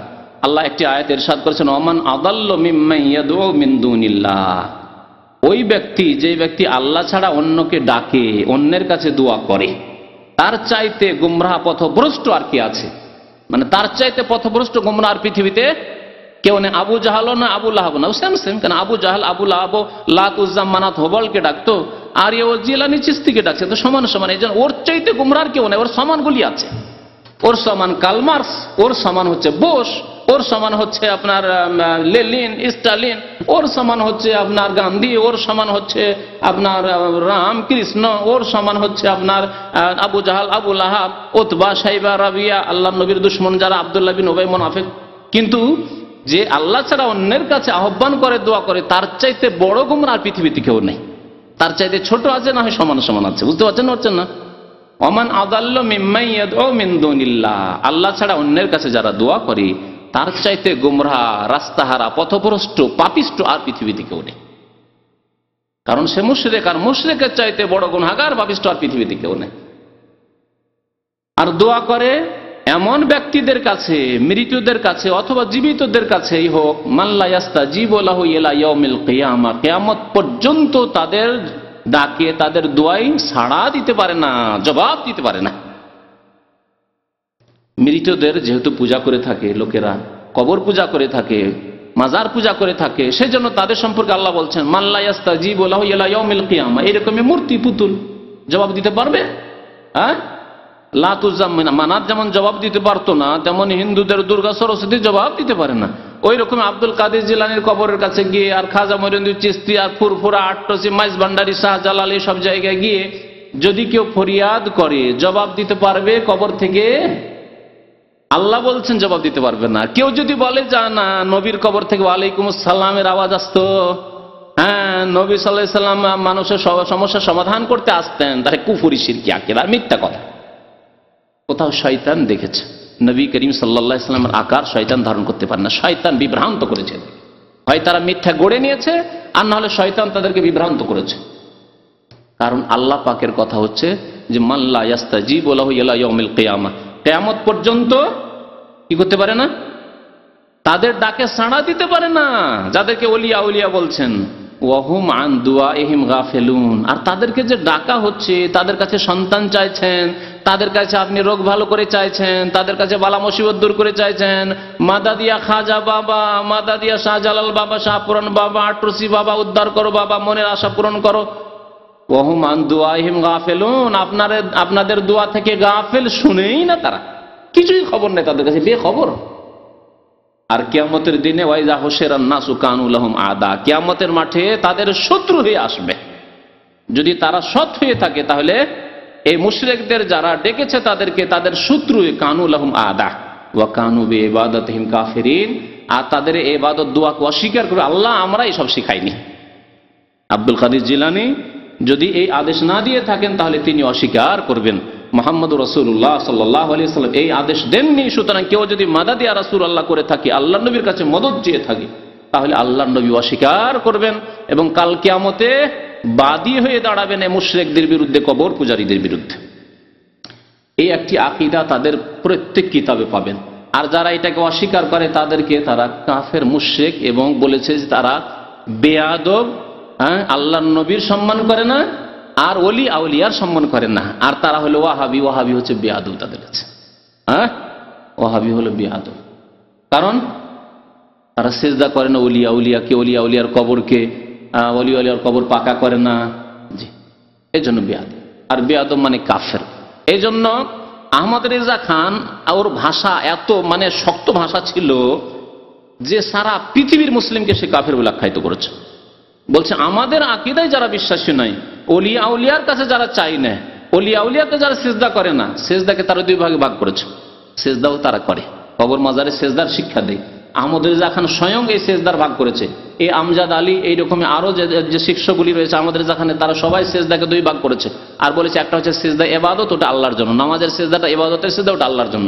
আর একটা সিজদা হচ্ছে সিজদায়ে তাজিমি, সিজদায়ে তাজিমিটা হচ্ছে সম্মানের জন্য। সুতরাং ওলি আউলিয়াকে সেজদা করব, মাজারে সেজদা করব, পীরকে সেজদা করব, জীবিত মৃত পীরকে সেজদা করব, এটা তাজিমের জন্য। আল্লাহু আকবার। এইভাবে তারা আল্লাহ ছাড়া অন্যকে সেজদা করা জায়েজ করেছে। অথচ নবী করিম সাল্লাল্লাহু আলাইহি সাল্লাম কি বলেছেন? কোন কাউকে যদি সেজদার অনুমতি দিতাম তাহলে কাকে দিতাম? স্ত্রীকে দিতাম, যে স্বামীকে তুমি সিজদা করো। লাউ কুনতু আমরু আহাদান আন ইয়াসজুদা লি আহাদিন, যদি কাউকে এই পারমিশন, অনুমতি দিতাম যে কাউকে সিজদা তুমি করতে পারো, লা আমারতুল মারআতা আন তাসজুদা লি যাওজিহা, তাহলে স্ত্রীকে বলতাম যে তোমার স্বামীকে তুমি সিজদা করতে পারবে। কিন্তু স্বামীকেও যদি সিজদা করে সে মুশরিকা হয়ে যাবে, মুসলমান থাকবে না। তার আল্লাহ ছাড়া কাউকে সিজদা করা জায়েজ নেই। সিজদা সম্মানের জন্য হোক আর ইবাদতের নিয়তে হোক, সমস্ত সিজদা আল্লাহর জন্য। এই সিজদা হচ্ছে একমাত্র আল্লাহ পাক রব্বুল জন্য। সিজদা হচ্ছে ইবাদত, এবং সিজদায় বান্দা আল্লাহর অত্যন্ত নিকটবর্তী হয়ে যায়। সেই ইবাদত আল্লাহ ছাড়া আর কাউকে কেমন করে দিতে পারে? কবর পূজারীদের, বেরেলভীদের আর একটি আকীদা হচ্ছে, শেষখানে আমি তাদের কিতাব থেকে দুই একটা কথা পড়ে শোনাবো। আর একটি আকীদা হচ্ছে যে যত আম্বিয়া এবং রসুল ছিলেন আর শেষ নবী মুহাম্মদ সাল্লাল্লাহু আলাইহি ওয়াসাল্লাম তাদের প্রথম সারিতে, আর যত আউলিয়া কেরাম রয়েছেন সবাই আলেমুল গায়ব, সমস্ত অদৃশ্যের কথা জানেন, এমনকি ক্ষুদ্র থেকে ক্ষুদ্র কথা জানেন, অতীতের, বর্তমানের, ভবিষ্যতের, এমনকি এই কিতাবে আছে লৌহে মাহফুজের খোঁজ খবর পর্যন্ত জানেন। এই জন্য ওলিয়া উলিয়ার কাছে পীর যখন যায় না, পীরের কাছে ওলিয়া উলিয়া পীরের কাছে যখন মুরিদরা যায় তখন মুরিদ কি উদ্দেশ্যে গিয়েছে বলে দেয়, অন্তরের কথা বলে দিতে পারে। আর মুরিদ কি সমস্যা নিয়ে গেছে তাও বলে দিতে পারে যে আপনি এই সমস্যা নিয়ে এসেছেন। তারপরে মুরিদের ভাগ্যে হয়তো ছেলের জন্য গিয়েছে, ছেলে মেয়ে হচ্ছে না, বিয়ে শাদী করে ছেলে মেয়ে হচ্ছে না, রোগ ভালো হচ্ছে না, রোগ ভালো হবে কি হবে না, না এই রোগে মরে যাবে, ছেলে মেয়ে পাবে না, তাও নাকি লৌহে মাহফুজ কাশফের মাধ্যমে দেখে বলে দিতে পারে যে হ্যাঁ লৌহে মাহফুজ, আলেমুল গায়ব যেহেতু লৌহে কালাম সবকিছুর খবর রাখে, তো লৌহে মাহফুজ দেখে বলে যে হ্যাঁ তোমার নামে ছেলে নেই। তারপরে বড় পীরের নামে বাংলায় যে জীবনীটা লেখা আছে, উর্দুতেও আছে, আমার কাছে উর্দুটা আছে, বাংলাটা ছিল খুঁজে পাচ্ছি না, আছে কোনো জায়গায় হয়তো, কারণ অনেকে যারা তওবা করে সেই কিতাবগুলো আমি আলহামদুলিল্লাহ দেশ থেকে নিয়ে আসার প্রয়োজন হয়নি, এই বইটি নিয়ে আসার প্রয়োজন হয়নি, খুঁজতে হঠাৎ করে পেয়ে গেলাম এই কবর পূজারীদের একটা বই। তো এই বইগুলো সংগ্রহ রাখলে মাঝে মাঝে কাজে আসে যারা দিনের দাওয়াতি কাজ করে তাদের, যাতে করে অস্বীকার না করতে পারে। আর এরা অস্বীকারও করেন না, বুক ফুলিয়ে তারা স্বীকার করে এই আকীদাগুলি। তো ওই আব্দুল কাদের জিলানীর জীবনীতে লিখেছে যে তার এক মুরিদ ছিল, যেই মুরিদের ছেলে সন্তান সন্ততি হবে না, লৌহে মাহফুজে লেখা আছে হবে না, তারপরে সে তকদির পাল্টি দিল, আল্লাহ দিতে বাধ্য হয়ে গেল বড় পীরের কথা শুনে। তো ইলমে গায়ব মানে অদৃশ্যের কথা আল্লাহ ছাড়া পৃথিবীতে আর কেউ জানে না। এমনকি ফেরেশতাদেরকে যতটুকু ক্ষমতা দেওয়া হয়েছে ততটুকুই জানেন, তার বেশি তারা জানেন না। প্রিয় নবী সাল্লাল্লাহু আলাইহি ওয়াসাল্লাম গায়বের খবর জানতেন না। অদৃশ্যের খবর যদি জানতেন তাহলে তিনি আগেই জেনে নিতেন অন্তরের কথা তায়েববাসীর, যে তায়েববাসীর একটিও লোক মুসলমান হবে না, বরং আমাদের উপর জুলম অত্যাচার করবে, রক্তিত করে দিবে আমাদেরকে মারধর করে, সেখানে গিয়ে অপমান হইতে হবে, লাঞ্ছিত হইতে হবে। কখনো তিনি তাইফে যেতেন না, ঠিক কিনা? নবী করিম সাল্লাল্লাহু আলাইহি ওয়াসাল্লাম গেলেন, সেখান থেকে ফিরে আসলেন। ওহদের যুদ্ধে মুসলমানরা হতাহত হলো, ক্ষতিগ্রস্ত হলো। কেন? আল্লাহর নবীর একটি কথা বিরোধিতা করে দেওয়ার জন্য। ইচ্ছা করে হয়তো করেননি, তারা যুক্তি দেখেছেন যে আর তো যুদ্ধ শেষ হয়ে গেছে, সেই সময় ক্ষতিগ্রস্ত হচ্ছে। নবী করিম সাল্লাল্লাহু আলাইহি ওয়াসাল্লাম যদি আলেমুল গায়ব হতেন তাহলে জানতেন যে এই যে 50 জনকে এখানে এই যে জাবালে রোমাতে পাহাড়ে নিযুক্ত করলাম, এরা আমার কথা শুনে থাকবে না, তাহলে আরো কোনো ব্যবস্থা নিতেন তিনি। বাইরা নেমে যাচ্ছে, সাথে সাথে তিনি ব্যবস্থা নিতেন। কিছুই জানেন না, অতর্কিত হামলা পিছন দিক থেকে। খালিদ বিন ওয়ালিদ তখনও কাফেরদের নেতা, কমান্ডার, পিছন দিক থেকে এসে ঘিরে নিল, আর সামনের দিক থেকে যারা পালাচ্ছিল কাফের তাদেরকেও ডাক দিল যে এসো, পেয়ে গেছি। দুই দিক থেকে পিষে দেওয়ার মতো মুসলমানদেরকে পিষে দিল। সাথে সাথে কয়েক মিনিটের মধ্যে 70 জন সাহাবায়ে কেরাম শহীদ হয়ে গেলেন। নবী করিম সাল্লাল্লাহু আলাইহি ওয়াসাল্লাম আলেমুল গায়ব হয়ে এসব কাজ করেছেন। নবী করিম সাল্লাল্লাহু আলাইহি ওয়াসাল্লামের কাছে একদল কাফেররা এসে মিছামিছি বলল যে আমরা মুসলমান হয়ে গেছি, তো কোরআনের তালিম দেওয়ার লোক না, আমরা সবাই তো মূর্খ, নতুন মুসলমান, কোরআনের তালিমের জন্য কিছু হাফেজকে পাঠিয়ে দেন, আমাদের গোটা বংশ মুসলমান হয়ে গেছে, বরং কয়েক বংশ মুসলমান হয়ে গেছে। এই কথা বলল। বুখারী শরীফের হাদিস রয়েছে, মুসলিম শরীফে রয়েছে। জি, নবী করিম সাল্লাল্লাহু আলাইহি ওয়াসাল্লাম 70 জন সাহাবায়ে কেরামকে পাঠিয়ে দিলেন। যখন তাদের এলাকায় গিয়েছে তারা ঘেরাও করে সবগুলিকে শহীদ করে দিল। একজন কোন রকম বেঁচে ফিরে এসেছিলেন রাদিয়াল্লাহু তাআলা আনহুম আজমাইন। নবী করিম সাল্লাল্লাহু আলাইহি ওয়াসাল্লাম যদি আলেমুল গায়ব হতেন তাহলে তাদের ষড়যন্ত্র, তাদের কোথায় মিটিং হয়েছে সবগুলি শুনে এসেছেন। শুনে আসার পরে, খোঁজ খবর রাখার পরে, সব জানার পরে এইভাবে সাহাবায়ে কেরামদেরকে পাঠিয়ে দিবেন কাফেরদের হাতে? হ্যাঁ, জীবন দেওয়ার জন্য? কখনো না। নবী করিম সাল্লাল্লাহু আলাইহি ওয়াসাল্লাম যদি আলেমুল গায়ব হতেন, মা আয়েশা রাদিয়াল্লাহু তাআলা আনহা সম্পর্কে মুনাফিকরা মিথ্যা অপবাদ দিয়েছিল। 1 মাস ধরে নবী করিম সাল্লাল্লাহু আলাইহি ওয়াসাল্লাম সন্দিহান ছিলেন, কি জানি হতেও পারে, মানুষ মাত্র ভুল হতে পারে। একবার গিয়ে আবু বকরের কাছে পরেশান, একবার গিয়ে উসমানের কাছে পরামর্শ চাইছেন, একবার গিয়ে ওমরের কাছে, একবার গিয়ে আলীকে বলছেন আচ্ছা বলো তো আয়েশা সম্পর্কে কি জানো, তোমাদের মত কি, তোমরা কি কোনোদিন খারাপ কিছু দেখেছো? আলেমুল গায়ব সব জানছেন যে এগুলো সব মিথ্যা রটনা, এগুলো সব রচনা করেছে, ষড়যন্ত্র করেছে। তাহলে কি করে পরামর্শ নিতে যাবেন, আবার সন্দিহান থাকবেন? একবার এসে বলছেন মা আয়েশা রাদিয়াল্লাহু তাআলা আনহার কাছে, তিনি অসুস্থ হয়ে পড়েছেন এই খবর শুনে, বলছেন আয়েশা যদি তুমি গুনাহ করে থাকো, ইন কুনতি আলমামতি বিযামবিন, তুমি যদি গুনাহগুলি করে থাকো, ফাতুবি ইলাল্লাহ, তওবা করো, আল্লাহ পাক রব্বুল সমস্ত গুনাহ খাতা মাফ করে দেবে, স্বীকার করে নাও। সুবহানাল্লাহ। মা আয়েশা বলছে আমি কি জবাব দেবো, এর জবাব কোন খুঁজে পেলাম না। তখন বললাম যে আমি আর কিছুই বলতে পারছি না। যদি আমি বলি যে আমি সত্যি আছি, তবুও আপনাকে বিশ্বাস করাতে পারবো না। আর যদি আমি বলি যে না আমার দ্বারা গুনাহ হয়েছে, তাহলে আল্লাহই ভালো জানেন যে আমি গুনাহ করিনি, তাহলে বলবো কি, আমি কি কথা বলে আপনাকে বিশ্বাস করতে পারবো? আমার কাছে আর কোনো কথা নেই, একমাত্র ওই কথা ছাড়া, ইউসুফ আলাইহিস সালামের পিতা ইয়াকুব আলাইহিস সালাম যে কথা বলেছিলেন সেই কথা ছাড়া আর আমার কাছে কোনো কথা নেই। ফাসাবরুন জামিল ওয়াল্লাহুল মুস্তাআনু আলা মা তাসিফুন। 1 মাস ধরে সন্দিহান। সূরা নূরের আয়াত নাযিল হলো, বেশ কয়েকটি আয়াত নাযিল হলো, 12টি আয়াত নাযিল হলো। আল্লাহ পাক রব্বুল স্পষ্টভাবে ঘোষণা করলেন যে আয়েশা রাদিয়াল্লাহু তাআলা পুত পবিত্র এবং তিনি সমস্ত রকমের মিথ্যা রটনা থেকে একেবারে পাক সাফ, তিনি সতী। আল্লাহ যখন তার সতীত্বের ঘোষণা করলেন, পাক পরিষ্কার থাকার ঘোষণা করলেন, তখন নবী করিম সাল্লাল্লাহু আলাইহি ওয়াসাল্লাম শান্তি পেলেন। 1 মাস ধরে মানসিক অশান্তিতে ভুগবেন একজন মানুষ, অথচ আলেমুল গায়ব। তারা আলেমুল গায়ব শুধু আল্লাহর নবীকে নয়, সমস্ত ওলি আউলিয়া, যত ওলি আউলিয়া সব আলেমুল গায়ব বেরেলভীদের নিকটে একটি আকীদা তাদের। 2 নম্বর আকীদা বললাম। 3 নম্বর আকীদা যে আম্বিয়া এবং আউলিয়া, নবীগণ ওলিগণ, এরা হাজির নাজির। এরা হচ্ছে হাজির নাজির। হাজির নাজির মানে কি? 2টি শব্দ কিন্তু আরবি, তাই না? হাজির মানে উপস্থিত। তাদের আকীদা হচ্ছে যে কোনো জায়গায় যে কোনো ওলি আর যে কোনো নবী উপস্থিত হতে পারে। এই জন্য বাংলাদেশে মিলাদ পড়া যারা রয়েছে পার্টি, তারা 2 রকমের। একদল মিলাদ পড়ে বসে বসে, তারা মনে করে যেন নবী হাজির হন না, বিদাতি। বিদাতি, কিন্তু শিরকি কুফরি আকীদা তারা রাখে না, বলে যে না নবী হাজির হন না, তবে আমরা মিলাদ পড়লে নেকি পাবো, এই বিদাত করে তারা। আর এক দল মিলাদ পড়তে পড়তে গিয়ে এক সময় কি হয়ে যায়, দাঁড়িয়ে যায়, লাফ দিয়ে দাঁড়িয়ে যায়, আর একটা খালি কুরসিও রাখে মহফিলে, অনুষ্ঠানে, যে নবী সাল্লাল্লাহু আলাইহি ওয়াসাল্লাম আসবেন, তখন এই খালি কুরসিতে বসবেন। বক্তা সাহেব আগে এসে উপস্থিত, আর নবী সাল্লাল্লাহু আলাইহি ওয়াসাল্লামের কেমন করে মানহানি করে, নবী নাকি সব শেষে আসবে। তো নবী করিম সাল্লাল্লাহু আলাইহি ওয়াসাল্লাম নাকি ওদের মহফিলে উপস্থিত হয়ে যান। কোন কোন জায়গায় তারা বলে যে মহফিলে উপস্থিত হন, মিলাদ মহফিলে, ওয়াজ মহফিলে, জলসা মহফিলে হাজির হন। আবার কোন কোন কিতাবে লিখেছে এই বেরলভীরা যে নবী সাল্লাল্লাহু আলাইহি ওয়াসাল্লাম যে কোনো জায়গায় সবসময় হাজির। তাহলে তাদের কথাটি দ্বন্দ্ব, হ্যাঁ দ্বন্দ্ব নয়।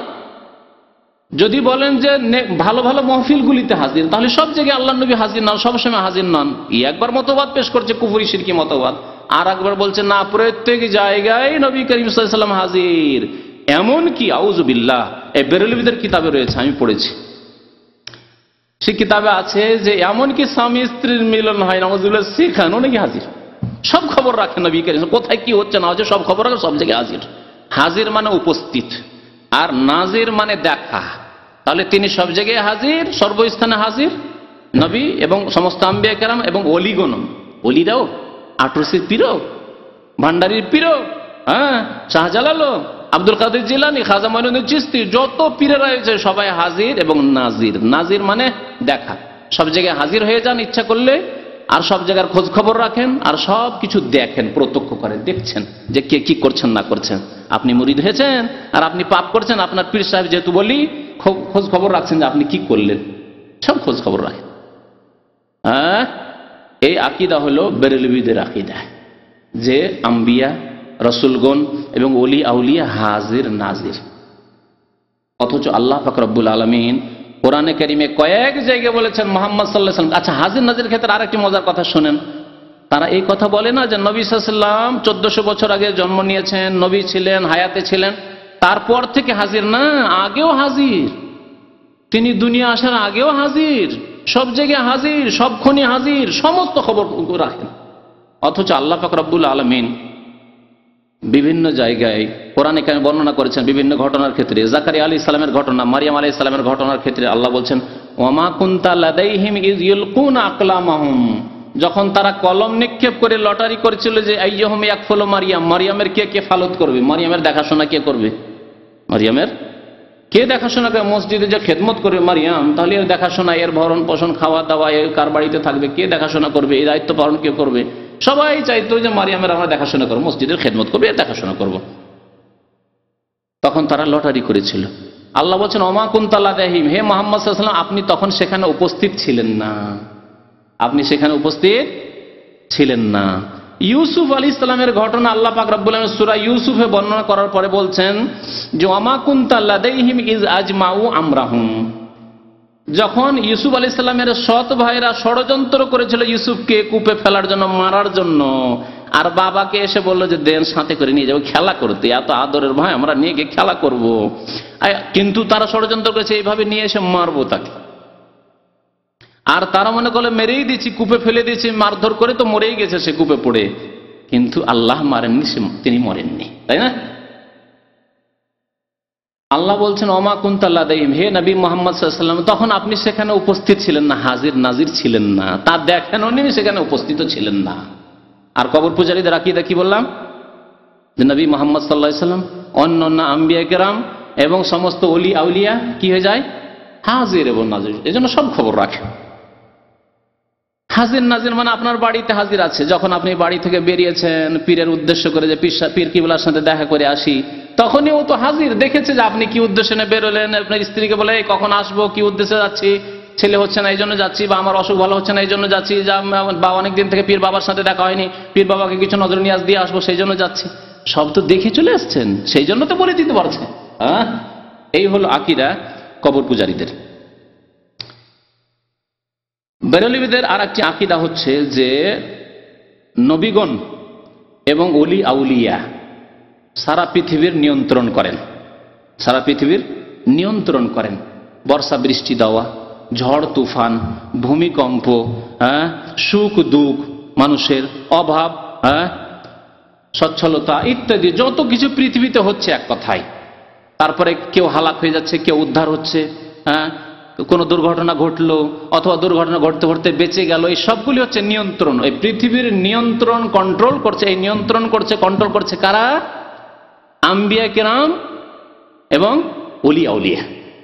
এই আকীদা হচ্ছে কবর পূজারীদের আকীদা, বেরেলভী আকীদা, এবং তারা খোলাখুলি বর্ণনা করছে, তাদের কিতাব থেকে দেখাবার প্রয়োজন নেই, তাদেরকে জিজ্ঞাসা করেন যে ওলি আউলিয়া পৃথিবীর তাসাররুফ করে, বলে হ্যাঁ অবশ্যই, গৌসুল আজম, কুতুব, আবদাল, এরা সারা পৃথিবীর নিয়ন্ত্রণ করে, সারা পৃথিবী তারা ধরে আছে।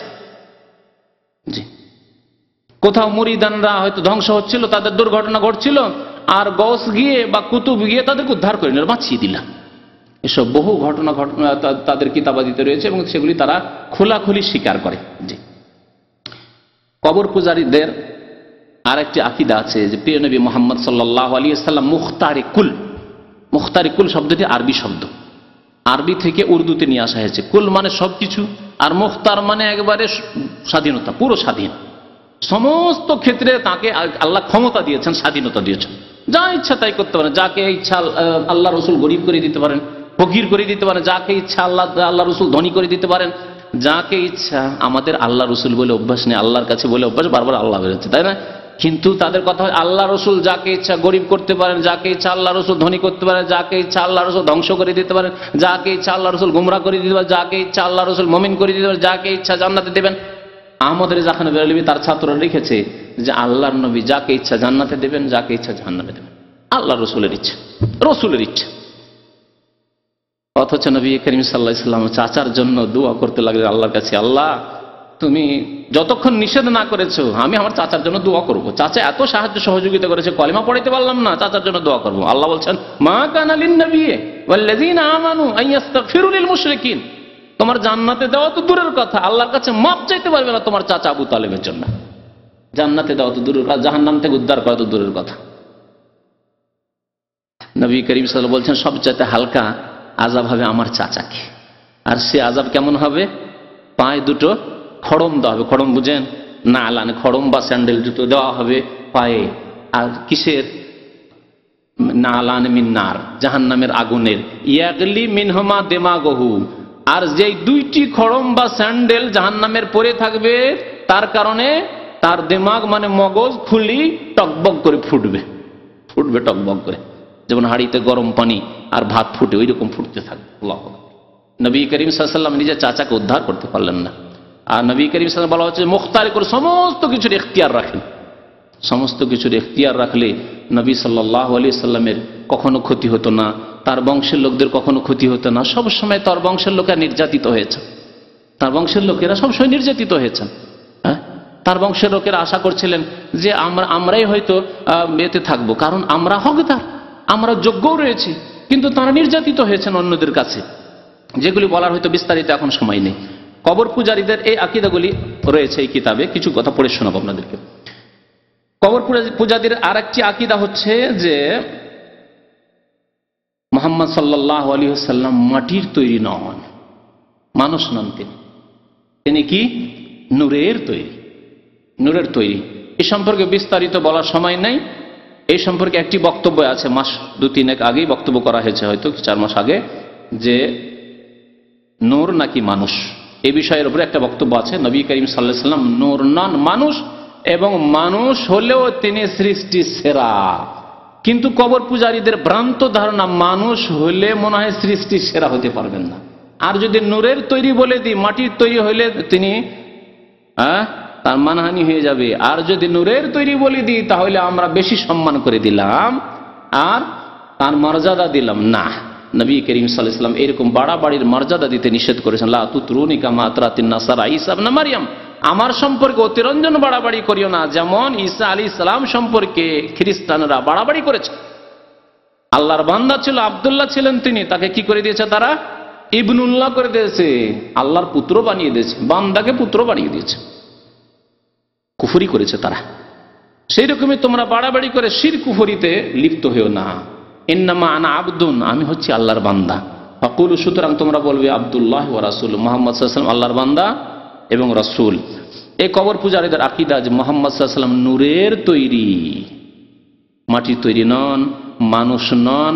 অথচ আল্লাহ পাক কোরআনে কারীমে ইরশাদ করেছেন, কুল ইন্নামা আনা বাশারুন মিসলুকুম, হে নবী আপনি বলে দেন যে নিশ্চয় আমি তোমাদের মতোই মানুষ। তোমাদের মতোই মানুষ মানে তোমরা যেমন মাটি দিয়ে তৈরি হয়েছে, আমি মাটি দিয়ে তৈরি হয়েছি। তোমরা যেমন মা বাবা সূত্রে এসেছো, আমিও মা বাবা সূত্রে হালাল ভাবে এসেছি। আমার জন্ম হয়েছে, আমিও ছোটকালে দুর্বল ছিলাম, তারপরে দুধ পান করেছি, লালিত পালিত হয়েছি, বড় হয়েছি। জি, মানুষের যেসব গুণ রয়েছে নবী সাল্লাল্লাহু আলাইহি ওয়াসাল্লামের মধ্যে সেই সব গুণ ছিল। তবে পার্থক্য, আল্লাহ বলেন পার্থক্য আছে। ইউহা ইলাইয়া, আমার কাছে ওহী এসেছে, আমার কাছে রিসালাত এসেছে, নবুয়ত এসেছে, আমি নবী হয়েছি, রাসূল হয়েছি। আমার কাছে আকাশের সংবাদ আসে। জি, কোরআনে কারীম নাজিল হয়, সকাল বিকাল জিবরাইল আলাইহিস সালাম এসে আমার সাথে কথা বলেন। ইউহা ইলাইয়া, ওহীর দ্বারা আল্লাহ সম্মানিত করেছেন, নবুয়ত দিয়ে আল্লাহ সম্মানিত করেছেন, রিসালাত দিয়ে সম্মানিত করেছেন। কিন্তু কবর পূজারীরা, বেরেলভিরা বলে যে মুহাম্মদ সাল্লাল্লাহু আলাইহি ওয়াসাল্লাম নূরের তৈরি। নেই দলিল কোরআনেও, নেই দলিল হাদিসেও। জাল কথাবার্তা তারা বর্ণনা করে, জাল কথাবার্তা বর্ণনা করে, যা কোনো সহিহ হাদিসের কিতাবে পাবেন না আপনি। তাদের মিলাদের কিতাব ছাড়া কোনো সহিহ হাদিসের কিতাবে এসব কথাবার্তা পাবেন না। যে আবু দাউদে আছে, তো নাসাইতে আছে, ইবনে মাজাতে আছে, সিয়াসিতের কোনো কিতাবে আছে, কোনো কিতাবে আপনি পাবেন না যে নবী করিম সাল্লাল্লাহু আলাইহি ওয়াসাল্লাম নূরের তৈরি, নবী সাল্লাল্লাহু আলাইহি ওয়াসাল্লাম মাটির তৈরি। অন্য অন্য নবীরা যেমন মাটির তৈরি, আল্লাহ পাক বলছেন ইন্না মাসালা ঈসা ইনদাল্লাহি কামাসালি আদম খালাকাহু মিন তুরাব। আল্লাহ বলছেন আদম আলাইহিস সালামকে আমি খালাকাহু মিন তুরাব, মাটি দিয়ে তৈরি করেছি। তা আদম আলাইহিস সালাম প্রথম মানুষ, মাটি দিয়ে তৈরি। মুহাম্মদ সাল্লাল্লাহু আলাইহি ওয়াসাল্লাম আদম সন্তান না জিবরাইল সন্তান? বলেন দেখি, এই কথা বলতে পারবে কবর পূজারে প্রমাণ করে? কারণ জিবরাইল বা অন্যান্য ফেরেশতাগণ তারা নূরের তৈরি, আর মুহাম্মদ সাল্লাল্লাহু আলাইহি ওয়াসাল্লাম মানুষ বংশের মধ্যে কুরাইশ বংশে জন্ম নিয়েছেন। মা আমেনা, বাবা আব্দুল্লাহ, তাহলে বানি আদম, আদম সন্তানের মধ্যেকার একজন তিনি। কবর পূজারীদের আর একটি আকীদা হচ্ছে ওয়াহদাতুল ওজুদ। ওয়াহদাতুল ওজুদ এই কুফরি আকীদা ছিল ইবনে আরাবির। আর আরেকটি আকীদা ছিল কুফরি হুলুল। ওয়াহদাতুল ওজুদ বুঝায় মানে বিশ্বে যত কিছু সৃষ্টি রয়েছে আর আল্লাহ হচ্ছেন স্রষ্টা, সব এক, সবকিছুর অস্তিত্ব হচ্ছে এক, এক অস্তিত্ব, আলাদা আলাদা নয়। আপনি এই কথা বলতে পারেন না যে আপনি একজন মানুষ আর আল্লাহ আপনি আলাদা, না, একই। সমস্ত সৃষ্টি জগতের অস্তিত্ব হচ্ছে একই অস্তিত্ব। সমস্ত সৃষ্টি জগৎ এবং স্রষ্টা খালেক সবার অস্তিত্ব হচ্ছে এক অস্তিত্ব, ওয়াহদাতুল ওজুদ। আর এর নাম এই কবর পূজারে বেরেলভিরা, সুফিরা বলে থাকে, এর নাম হচ্ছে তৌহিদ। তৌহিদ মানে একত্ব, সবকে এক করে দিলাম। মানুষ, সুর, কুকুর, বানর আর আল্লাহ সবের অস্তিত্ব হচ্ছে এক, এর নাম তৌহিদ তাদের কাছে। জি। এই জন্য তাদের আকীদা হচ্ছে যে আল্লাহ সর্বস্থানে বিরাজমান আর সব কিছুতেই বিরাজমান। এটি হচ্ছে ওয়াহদাতুল ওজুদের কথা, যে সমস্ত পৃথিবীর অস্তিত্ব হচ্ছে একই অস্তিত্ব। আকাশ, জমিন, বাড়ি ঘর, মানুষ, চোর ডাকাত, শ্রীগাল, কুকুর, পাখি, পশু, যা কিছু, গাছপালা, আল্লাহ, সমুদ্র, পান, মাটি, সব কিছু হচ্ছে একটি অস্তিত্ব। আল্লাহ পাক তাহলে প্রত্যেকটি বস্তুতে রয়েছে। এর অর্থ হচ্ছে কি, আল্লাহ সব কিছুতে রয়েছে। সমুদ্রে আল্লাহ রয়েছে, গঙ্গাতেও আল্লাহ রয়েছে, যমুনাতে আল্লাহ রয়েছে। তাহলে যমুনাতেও আল্লাহ, গঙ্গাতেও আল্লাহ। তাহলে হিন্দুরা যে গঙ্গা যমুনার পূজা করেছে তারা তো ভুল করে না, আল্লাহরই ইবাদত করছে তাহলে, ঠিক না? আচ্ছা, তারপরে সবকিছুর অস্তিত্ব যখন এক আর সবকিছুতে আল্লাহ রয়েছেন, তাহলে দুর্গা, সরস্বতী, প্রতিমা, পুতুল, তাতেও আল্লাহ আছে। কবরেও আল্লাহ আছেন, তাহলে কবরে সিজদা করে যারা, প্রতিমা সিজদা করে, পুতুলকে সিজদা করে, তারাও তো আল্লাহর ইবাদত করে। তাহলে ওয়াহদাতুল ওজুদের শেষ পরিণাম হচ্ছে যে হিন্দুদের ধর্ম ঠিক, এমনকি সারা পৃথিবীর যে কোনো ধর্ম আছে, যা কিছুর পূজা হচ্ছে, গাছের পূজা হোক, আর পানির পূজা হোক, আর পাহাড়ের পূজা হোক, পর্বতের পূজা হোক, যা কিছুর পূজা হোক, সবই যেন আল্লাহর ইবাদত হচ্ছে। এই জন্য তাদের কিতাবে বহু কথাই রয়েছে। তারা বলছে যে তুমি যে সেই আমি, আল্লাহ তুমি যে সেই তো আমি, আল্লাহ তোমার আমার মধ্যে কোনো পার্থক্য নেই। জি। আবার কখনো কখনো বলছে যে আহমদ সেই আহাদ, যে আহমদ সেই আহাদ, অর্থাৎ যে মোহাম্মদ সাল্লাল্লাহু আলাইহি ওয়াসাল্লাম আহমদ আর তিনি তো আহাদ, মানে তিনি তো আল্লাহ। জি, এটা হচ্ছে ওয়াহদাতুল ওজুদের আকীদা। আর একটি আকীদা তাদের হচ্ছে হুলুল। একটু পার্থক্য। হুলুল মানে আল্লাহর অস্তিত্ব আর সারা পৃথিবীর সৃষ্টির অস্তিত্ব এক নয়, কিন্তু আল্লাহ পাক রব্বুল আলামিন বিশেষ বিশেষ সৃষ্টিতে অবতরণ করেন, এমন ভাবে ঢুকে যান যে বিলীন হয়ে যান, একাকার হয়ে যান। হুলুল। হুলুলের উদাহরণ হচ্ছে, আপনার কাছে চিনি ছিল আর পানি ছিল, চিনিটা আলাদাই ছিল, ঠিক না? যতক্ষণ চিনি আলাদা ছিল বলছেন এটা চিনি আর এটা পানি, আর এটা হচ্ছে চায়ের পাতি, ঠিক না? বলছেন না, 3 রকম জিনিস। চিনিটা যখন দিয়ে দিলেন ওতে, কিছুক্ষণ পরে চিনি গলে গেল। তারপরে যদি আপনাকে বলা হয় যে ভাই চিনি কোনটা বলেন তো, বলতে পারবেন? চিনি পানিতে একাকার হয়ে গেছে, গলে গেছে। এখন এটার নাম হুলুল। এটা হচ্ছে হুলুল, একাকার হয়ে যাও। আচ্ছা, তারপরে চাটা দিলেন, চাটা দেওয়ার পরে রং হয়ে গেল, সাদা ছিল রং হয়ে গেল, আর চায়ের পাতিটা যেটা সেটা উঠিয়ে ফেলে দিলেন। তারপর এর নাম কি থাকলো? চা হয়ে গেল। আর পানীয় থাকলো না, বা শরবতও থাকলো না, তার নাম হয়ে গেল চা, মিক্সচার হয়ে যাবে। এটি হচ্ছে হুলুল। তো তাদের আকীদা যে আল্লাহ পাক রব্বুল আলামিন নাকি বিশেষ বিশেষ ওলি আউলিয়ার মধ্যে, নবীর মধ্যে হুলুল করে যান, একাকার বিলীন হয়ে যান। আর এটা হয়েছিল মানসুর হাল্লাজ। এই যে হাল্লাজের মধ্যে হয়েছিল। তাই হাল্লাজ কি বলতো? আনাল হক, আমি হচ্ছি খোদা, আমি হচ্ছি সেই হক, সেই হক, সেই আল্লাহ আনাল হক। ওলামার দেখলেন এই তো বড় কাফের, এর চাইতে বড় কাফের তো ফেরাউন না, এর চাইতে বড় কাফের তো কার্ল মার্কস না, এর চাইতে বড় কাফের তো আবু জাহল, আবু লাহাব না। তখন ওলামারা ফতোয়া দিলেন যে মুরতাদ হয়ে গেছে, আর মুরতাদ হওয়ার কারণে তাকে বাগদাদে জবাই করা হয়েছিল। ইসলামিক দণ্ডবিধি তার উপরে কায়েম করে তাকে জবাই করা হয়েছিল। আর আমাদের দেশের কবর পূজারী এই বেরেলভিদের মধ্যে এমন কিস্সা কাহিনী আছে যে সত্যি সে আল্লাহকে পেয়ে গেছিল। এই হুলুল আকীদা যেহেতু তাদের, সত্যি আল্লাহকে পেয়ে গেছিল, এই জন্য জবাই করা হয়েছিল। তার প্রত্যেকটি গোস্ত থেকে আল্লাহু আনালাহের আওয়াজ আসছে। আছে না তাদের কিতাবে? আছে তাদের কিতাবে। যারা পড়েছেন তারা জানেন যে প্রত্যেকটি অঙ্গ প্রত্যঙ্গ, এমনকি রক্ত থেকে আওয়াজ আসছে, আনাল হক আনাল হকের আওয়াজ আসছে। এই আকীদাগুলি হলো বেরেলভিদের আকীদা, বেরেলভিদের আকীদা। এখন সময় শেষ হতে যাচ্ছে, সেই জন্য এখন তাদের আকীদা সম্পর্কে আর বেশি কিছু না বলি, আরেকটি আকীদার কথা বলি। বেরেলভিদের আরেকটি আকীদা হচ্ছে যে মৃত ব্যক্তি শুনতে পায়, মানুষ মরে যাওয়ার পরে শুনতে পায়, কবর থেকে শুনতে পায়। আর বিশেষ করে ওলি আউলিয়া হলে তো শুনতে পায় না, না শুনলে সাহায্য কেমন করে করবে? তো এই আলোচনাটা আংশিকভাবে চলে এসছে। তো তাদের মৃত ব্যক্তিদের সম্পর্কে আকীদা হচ্ছে যে মৃত ব্যক্তিরা শুনতে পায়, সুতরাং আমরা ওলি আউলিয়াকে শোনাই, তারা আমাদের কথা শোনে এবং আমাদের দরখাস্ত শোনার পরে আমাদের মনের কামনা বাসনা পূরণ করে।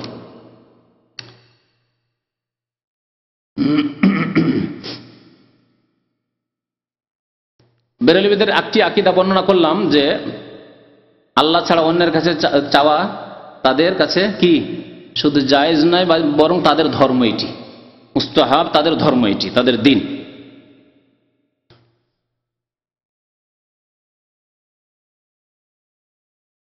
বলছেন এই আহমদ রেজা খানের ছাত্র আমজাদ আলী বাহারে শরিয়াতে, আউলিয়া কেরামের 6 নম্বর মাসআলা বলছে, আউলিয়া কেরামের কাছে সাহায্য সহযোগিতা কামনা করা তাদের পছন্দনীয়। বুঝলেন না? বুঝলেন না?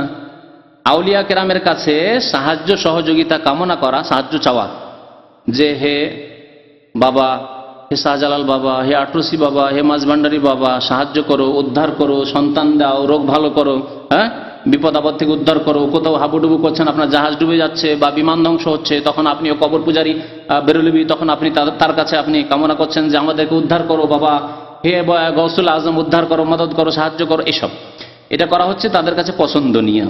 তারা সাহায্য প্রার্থনাকারীদের সাহায্য করে থাকেন, সাহায্য করে তারা।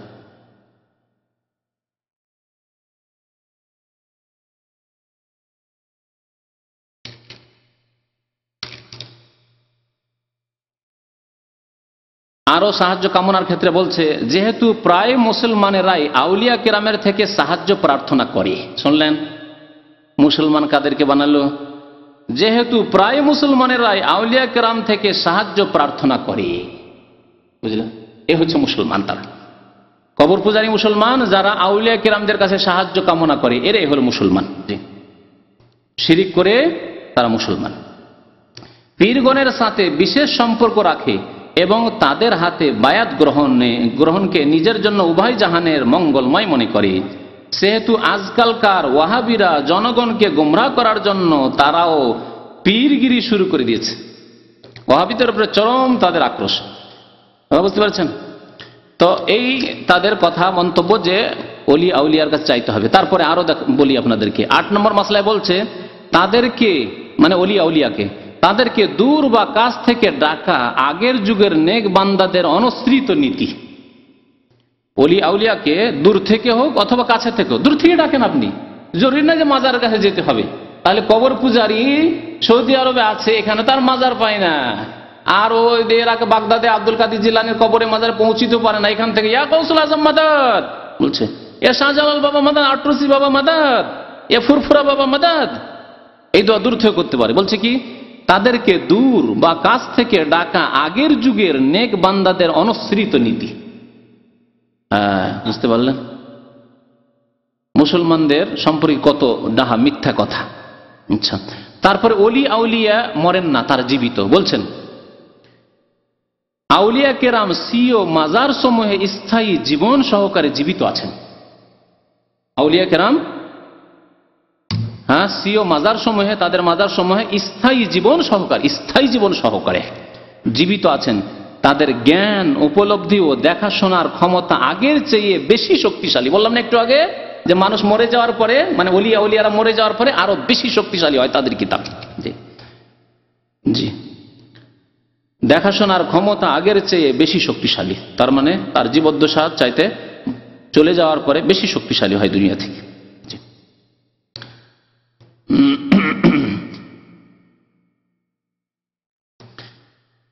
আচ্ছা, তাদের একটি কথা শোনেন। আমরা যদি আপনাদেরকে জিজ্ঞেস করি যে সবচাইতে বড় আল্লাহর ওলি কে, আল্লাহর ওলি কে, বলতে পারেন নবী সাল্লাল্লাহু আলাইহি ওয়াসাল্লাম, কিন্তু নবী সাল্লাল্লাহু আলাইহি ওয়াসাল্লাম তো নবী রাসূল। নবী সাল্লাল্লাহু আলাইহি ওয়াসাল্লাম ছাড়া তার উম্মতের মধ্যে সবচাইতে বড় ওলি কে? আবু বকর রাদিয়াল্লাহু তাআলা আনহু, ঠিক না? তারপরে উমর রাদিয়াল্লাহু তাআলা, উসমান রাদিয়াল্লাহু তাআলা। এই কবর পূজারীরা এইটুকু কথা বলেছে, বলার পরে আর কি বলছে? বলার পরে বলছে যে এখন বেলায়াত মানে ওলি হওয়া সীমিত হয়ে গেছে, সবাই ওলি হতে পারে না। এখন ওলি শুধু হবে আলী রাদিয়াল্লাহু তাআলা আনহুর বংশধর থেকে।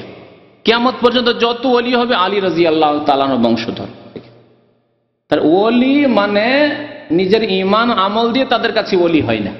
শিয়া মতবাদ, শিয়াদের সাথে তাদের খুব গাঢ় মিল রয়েছে, জি, আকীদা। বলছে আগের পরের সমস্ত আউলিয়া কেরাম থেকে উম্মতে মুহাম্মাদীর আউলিয়া কেরাম আফজাল, এবং উম্মতে মুহাম্মাদীর সমস্ত আউলিয়া কেরামের মধ্যে মারিফাত ও খোদার নৈকট্য লাভের দিক থেকে সবচেয়ে বেশি মর্যাদাশীল হলেন 4 খলিফা। তাদের মধ্যে সবচেয়ে মর্যাদাবান হলেন হযরত সিদ্দিক আকবর, ফারুক আজম, তারপর হযরত উসমান, তারপরে হযরত আলী রাদিয়াল্লাহু তাআলা। তবে হুজুর আলাইহিস সালাম শেখানকে, অর্থাৎ হযরত আবু বকর সিদ্দিক, ওমর, ফারুককে কামালাতে নবুয়ত দ্বারা ভূষিত করেছেন। আবু বকর, ওমরকে আল্লাহর নবী নবুয়তের কামাল দিয়েছেন, মানে নবুয়তের কামাল দিয়েছেন। বুঝেন, তাদের বোধগম্য কথা নয় তাদের। নবুয়তের কামাল দিয়েছেন নবী করিম সাল্লাল্লাহু আলাইহি ওয়াসাল্লাম, মানে নবুয়তের কিছু গুণ দিয়ে দিয়েছেন। নবুয়তের গুণ কাউকে দিয়ে দিলে তো নবী হয়ে যেতে পারতো তারা, তাই না? ওয়ালায়াতের গুণ দিলে ওয়ালি হবেন, আর নবুয়তের গুণ দিলে তো তারা নবী হয়ে যাবেন। তাহলে আবু বকর ওমর কি নবী হয়ে গেছেন? আচ্ছা, নবুয়তের কামাল দান করেছেন আবু বকর ওমরকে। আচ্ছা, এবং হযরত মাওলা আলী কাররামাল্লাহু ওয়াজহাহুকে কামালাতে বেলায়েত দ্বারা ভূষিত করেছেন, মানে কামেল ওলি করেছেন। আল্লাহর নবী আলী রাদিয়াল্লাহু তাআলাকে কামেল ওলি করলেন, আবু বকর ওমর ওসমান তারা কামেল ওলি না? কামেল বেলায়েত দান করলেন কাকে? আলী রাদিয়াল্লাহু তাআলাকে। তার থেকে বেলায়েতের সূচনা হয়, তাহলে ওলির সূচনা হযরত আলী রাদিয়াল্লাহু তাআলা থেকে হচ্ছে। শুনলেন তাদের কথা? এবং পরবর্তী সমস্ত আউলিয়া কেরাম তাঁরই বংশধর থেকে বেলায়েত প্রাপ্ত হয়েছেন, এও হবেন। যত ওলি তারপরে হবে সব কে হবে? কোত্থেকে হবে? আলী রাদিয়াল্লাহু তাআলা আনহুর বংশ থেকে হবে। এই হলো বেরেলভী আকীদা। অথচ আল্লাহ পাক রব্বুল আলামিন কোরআনে কারিমে বলছেন, আলা ইন্না আউলিয়া আল্লাহি লা খাউফুন আলাইহিম ওয়া লা হুম ইয়াহজানুন, নিশ্চয় আল্লাহর ওলিদের কোনো ভয় নেই, কোনো চিন্তা নেই। তারা কারা? আল্লাযীনা আমানু ওয়া কানু ইয়াত্তাকুন। আল্লাহ বলছেন না তারা আলীর বংশের শুধু, হ্যাঁ এই কথা বলছেন না। এমনকি নবীর বংশের শুধু, তাও আল্লাহ বলছেন না। বলছেন কি? এমনকি শুধু আরব, তাও বলছেন না। কি বলছেন? আল্লাযীনা আমানু, যারা ঈমান নিয়ে এসেছে, সুন্দর করেছে ঈমানকে, ঈমানকে সুন্দর করেছে। ঈমানের সংজ্ঞা, ঈমানের পিলার, ঈমান যে কেমন হইতে হবে উচ্চ পর্যায়ের, এরকম ঈমান যাদের ঈমান রয়েছে। আর ওয়া কানু ইয়াত্তাকুন, যারা পাপ মুক্ত জীবন যাপন করে, তাকওয়ার জীবন যাপন করে, আল্লাহ ভীরুতার জীবন যাপন করে, দুইটি গুণ যাদের আছে তারাই আল্লাহর ওলি। তাহলে ওয়ালায়াত, আল্লাহর ওলি হওয়া মানুষের অর্জিত বস্তু। মানুষ ইচ্ছা করলে মেহনত করে আল্লাহর বন্ধু, আল্লাহর দোস্ত হতে পারে, আল্লাহর ওয়ালায়াত বন্ধুত্ব হাসিল করতে পারে। নবুয়াত হাসিল করা যায় না মেহনত করে। সারা জীবন যদি ইবাদত বন্দি করে নবী হতে পারবেন না, কারণ নবুয়াত আল্লাহর দান। আল্লাহ বলছেন আল্লাহু আ'লামু হাইসু ইয়াজআলু রিসালাত, আল্লাহ বেশি জানেন যে কাকে রাসূল বানাবেন। তার রসুল বানানো হচ্ছে আল্লাহ পাক রব্বুল আলামিনের স্পেশাল দান, খাস রহমত। আল্লাহ যাকে ইচ্ছা রসুল বানিয়ে থাকেন, যাকে ইচ্ছা নবী বানিয়েছেন। আর শেষ নবী মুহাম্মদ সাল্লাল্লাহু আলাইহি ওয়াসাল্লাম হয়ে গেছেন, আর কোন নবী আল্লাহ বানাবেন না। বাকি ওলি মানে আল্লাহর বন্ধু যে কেউ হতে পারে, কিন্তু এরা সীমিত করলো আলী রাদিয়াল্লাহু তাআলা আনহুর বংশে, যাতে করে বংশ পরম্পরা পীর মুরিদিটা চলতে থাকে। পীরের ছেলে পীর হতে পারে, যদিও ফাসেক হোক না কেন, যদিও সে বেনামাজি হোক না কেন, যদিও মুশরিক হোক না কেন, যদিও লম্পট চোর বাটমার হোক না কেন, কিন্তু আলীর বংশের দাবিদার যে আমরা আওলাদে রসুল, আমরা আলীর বংশের, সুতরাং আমরা হচ্ছে আল্লাহর ওলি, আর আমরা পীর।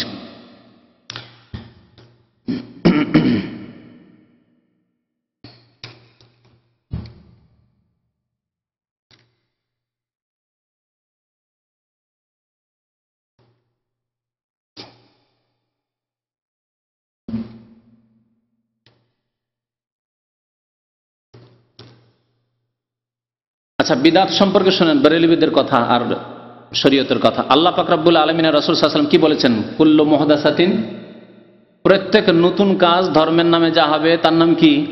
বিদআত। আর কুল্লু বিদআতিন, প্রত্যেক বিদআত। কুল্লু শব্দ বলেছেন না বলেননি নবী সাল্লাল্লাহু আলাইহি ওয়াসাল্লাম? এক তো খুতবাতে বলেছেন, আর নবী সাল্লাল্লাহু আলাইহি ওয়াসাল্লামের যে একটি বক্তব্য ছিল, সাহাবারা বললেন ইয়া রাসূলুল্লাহ, মনে হচ্ছে এটি হচ্ছে আপনার বিদায়ী ভাষণ। তাতেও বলেছেন ফাইন্না কুল্লু মুহদাসাতিন বিদআ কুল্লু বিদআতিন যালাল, প্রত্যেক বিদআত হচ্ছে গুমরাহি। আর নাসাই শরীফের হাদিস আছে প্রত্যেক গুমরাহির পরিণাম হচ্ছে জাহান্নাম। আল্লাহ নবীর কথা শুনে রাখেন। আর এদের কথা শুনেন যে বিদআত কাকে বলে। বলছে ওয়াহাবিদের কাছে বিদআত শব্দটা বহুল প্রচলিত। ওয়াহাবিদের কাছে বিদআত শব্দটি বহুল প্রচলিত। তারা যে কোনো ব্যাপারে বিদআত বলে থাকে, যে কোনো কাজ করেন তারা বিদআত বলে। তাই বিদআত কাকে বলে তা নিয়ে কিছু আলোকপাত করা দরকার। বলছে বিদআত কাকে বলে শোনেন। বেরেলভীদের কাছে, কবর পূজারীদের কাছে বিদআত কি তাই শোনেন। বলছে যে বিদআত কোন সুন্নতের বিপরীত ও প্রতিবন্ধক, সেটা মাকরু অথবা হারাম। এমন বিদআত যেটি সুন্নতের বিপরীত অথবা সুন্নতে বাধা সৃষ্টি করে, প্রতিবন্ধক, সেটা মাকরু অথবা হারাম। বুঝলেন? শুধু ওই বিদআতটি যে বিদআতটি সুন্নতের বিপরীত অথবা সুন্নতে বাধা সৃষ্টি করে, প্রতিবন্ধক। কিন্তু সাধারণ বিদআত হয়তো মুস্তাহাব অথবা সুন্নত, এমনকি কোনটা ওয়াজিবও হয়ে থাকে। দেখলেন? তাহলে বিদআত বেরেলভীদের নিকটে ওয়াজিবও হয়, আবার বিদাত আবার সুন্নত হয়ে যায়, বুঝলেন? আবার মুস্তাহাব হয়। ওয়াজিব বিদাত, সুন্নত বিদাত, আর মুস্তাহাব বিদাত, আর মাকরুহ বা হারাম বিদাত। কত রকমের বিদাত শুনলেন? এত রকমের বিদাত বেরেলভিদের কাছে। সুতরাং তারা যে সব বিদাতগুলি করে সবগুলি হয় ওয়াজিব, না হয় মুস্তাহাব, না হয় সুন্নত। এই জন্য কবরে চাদর চড়ানো, কবর পাকা করা, আর পীরের মুরিদ হওয়া সবগুলি হচ্ছে হয় ওয়াজিব, না হয় সুন্নত, না হয় মুস্তাহাব। বুঝতে পারলেন? এই হলো বেরেলভিদের ধর্ম, যা সংক্ষেপে বলা হলো আপনাদের সামনে। আরো বেশ কিছু কথা এখানে আছে যা বলার মতো, কিন্তু সময় শেষ হতে যাচ্ছে। এখান থেকে শেষ করি। আল্লাহ পাক রব্বুল আলামিন যেন আমাদেরকে ভালো কথা বুঝার তৌফিক দান করেন, কোরআন এবং হাদিসের কথা, আল্লাহ এবং রাসূলের কথা বুঝার জন্য তৌফিক দান করেন, এবং তার প্রতি আমল করার জন্য তৌফিক দান করেন। আল্লাহ আমাদেরকে শিরক, বিদআত থেকে, কুফরি থেকে আল্লাহ যেন আমাদেরকে বাঁচিয়ে রাখেন, গুমরাহি থেকে আল্লাহ যেন আমাদেরকে বাঁচিয়ে রাখেন। আল্লাহ যেন একমাত্র তাঁর ইবাদত বন্দেগীর আমাদেরকে তৌফিক দান করেন, একমাত্র তাঁর রাসূল সাল্লাল্লাহু আলাইহি সাল্লামের আনুগত্য অনুসরণ করার জন্য আল্লাহ তৌফিক দান করেন। আমিন ইয়া রাব্বাল আলামিন। ওয়া সাল্লাল্লাহু আলা নবিয়িনা মুহাম্মদ ওয়া আলা আলিহি ওয়া সাহবিহি আজমাইন।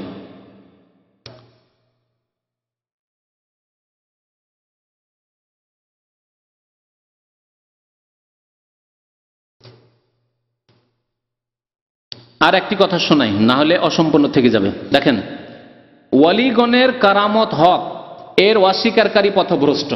কথাটা ঠিক যে অলি আউলিয়ার কারামত হতে পারে, কিন্তু কারামত কেমন হতে পারে? আচ্ছা, আর সবচেয়ে বড় ওলির বেশি কারামত হবে না ছোট ওলির বেশি কারামত হবে?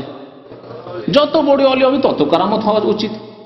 আর একটু আগে সেই শুনলেন যে তারা স্বীকার করে সবচেয়ে বড় ওলি আবু বকর, ওমর, ওসমান, 4 খলিফা, তাই না? আলী। এখন শুনেন কারামত আবার কেমন হয়। বলছে যে 5 নম্বর মাসলা, মৃত ব্যক্তিকে জীবিত করা, মরা মানুষকে জীবিত করা, এটি হচ্ছে কারামত ওলিদের। জন্মান্ধ কুষ্ঠ রোগীকে আরোগ্য দান করা, জন্মান্ধ, মায়ের পেট থেকে জন্ম নিয়েছে অন্ধ হয়ে, আর কুষ্ঠ রোগী এইরকম লোককে আরোগ্যতা দান করা, দুনিয়ার এক প্রান্ত থেকে অন্য প্রান্ত এক মুহূর্তে পরিভ্রমণ করা, দুনিয়ার এদিক থেকে ওদিক। তাহলে ওলি আউলিয়া এত বেশি আছে, আর পীর বাংলাদেশে এত আছে। বাংলাদেশের লোককে তো ফ্লাইটে এইসব টিকিট খরচ করার দরকারই নাই। 3.5-4 লাখ টাকা দিয়ে ভিসা নিয়ে আসছেন, দিবেন উড়ান, একবারে পীরকে ধরবেন যে পীর বাবা আমাকে সৌদি আরব পৌঁছে দাও। আর সৌদি আরব কেন আসবেন? টাকা, বেশি টাকার জন্য যাবেন। পীর বাবা আমেরিকার আর গ্রিন কার্ড দিচ্ছে না, কানাডা দিচ্ছে না আমাদের সাধারণ লোকদেরকে। আল্লাহর ওয়াস্তে 7 সমুদ্র 13 নদী আটলান্টিক পার করে আমাদেরকে আমেরিকার কানাডা পৌঁছে দাও। আর কিছুদিন ইনকাম করলেই তো বড় লোক হয়ে গেলেন, ফিরে চলে আসেন, ডলার নিয়ে ফিরে চলে আসেন। পীর ধরেন এইরকম। দেখেন, পৃথিবীর এক প্রান্ত থেকে অন্য প্রান্তে এক মুহূর্তে পরিভ্রমণ করা, মোট কথা অনেক অসাধ্য কাজ আউলিয়া কেরাম দ্বারা সম্ভব। তবে যেগুলো অসম্ভব বলে প্রমাণিত হয়েছে সেগুলো কখনো সম্ভব নয়। কোনগুলি অসম্ভব বলে প্রমাণিত হয়েছে? আল্লাহর নবী কোন মৃতকে জীবিত করেছেন? তাহলে অসম্ভব বলে প্রমাণিত হয়েছে না হয়নি? মুজিজা, কেরামত চাইতে উঁচু হচ্ছে মুজিজা, নবীদের সাথে খাস। আল্লাহর নবী তার মুজিজা তো কোনো মৃতকে জীবিত করে দেখাননি। বুঝতে পেরেছেন? এটা পারেননি। তারপর আরেকটি কথা শুনেন, কেরামত আল্লাহ ছাড়া, আল্লাহ রসুল ছাড়া অন্যদের, আল্লাহর নেক বান্দাদের, আর মুজিজা আম্বিয়াদের, সেটি তাদের ইখতিয়ারে থাকে না। অনেক সময় জানতে পারেন যে আল্লাহ দেবেন, আর অনেক সময় জানতে পারেন না যে কি হচ্ছে। আমি বহুবার শুনিয়েছি, মুসা আলাইহিস সালামের হাত থেকে লাঠি আল্লাহ ফেলতে বললেন, লাঠি যেমনই ফেলা তেমন অজগর সাপ হয়ে একেবারে লাফ দিয়ে চলে আসছে। মুসা আলাইহিস সালাম তোমার ভয় পালাইতে শুরু করেছেন। কোরআন আছে না নেই? কোরআনে কারিমে আল্লাহ এই ঘটনা উল্লেখ করেছেন। তাহলে মুসা আলাইহিস সালাম যদি জানতেন যে আমার লাঠি, এটি আমার মুজিজা, এই অজগর সাপ হয়েছে, তাহলে পালাবেন কেন? ভয় কেন হবে তার? জানতেন না তো।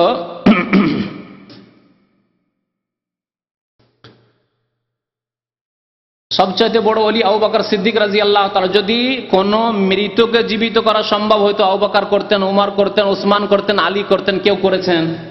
কেউ করেছেন? তারপরে শুনলেন যে ওলি আউলিয়া নাকি মরে গেলে, মানে কবরে চলে গেলে আরো শক্তিশালী হয়ে যান। তাহলে আলী রাদিয়াল্লাহু তাআলা শুনেন। আর খান আলী রাদিয়াল্লাহু তাআলা আনহু ইন্তেকালের পরে যখন হুসাইন রাদিয়াল্লাহু তাআলা আনহু কারবালায় শাহাদাত বরণ করছেন, তো এত বড় ওলি, ওলিদের তিনি প্রথম নম্বর ওলি আলী রাদিয়াল্লাহু তাআলা আনহু। তিনি ছেলেকে উদ্ধার করতে পারলেন না। তিনি ছেলেকে যে তাকে শহীদ করে দেওয়া হলো, আবার জীবন দান করতে পারলেন না। জীবন দান করতে পারলেন না। হাসানকে জীবন দান করতে পারলেন না। যদি মৃতকে জীবিত করায় যদি আল্লাহর ওলিদের কারামত হয়, তাহলে তারা অবশ্যই করতে পারতেন। জি, আল্লাহ পাক রব্বুল আলামিনের কাজ। হুয়া ইউহয়ি ওয়া ইউমীত, আল্লাহই হচ্ছেন জীবন দানকারী, মৃত্যু দানকারী। কারো হাতে জীবন দান করা, মৃত্যু দান করা নেই।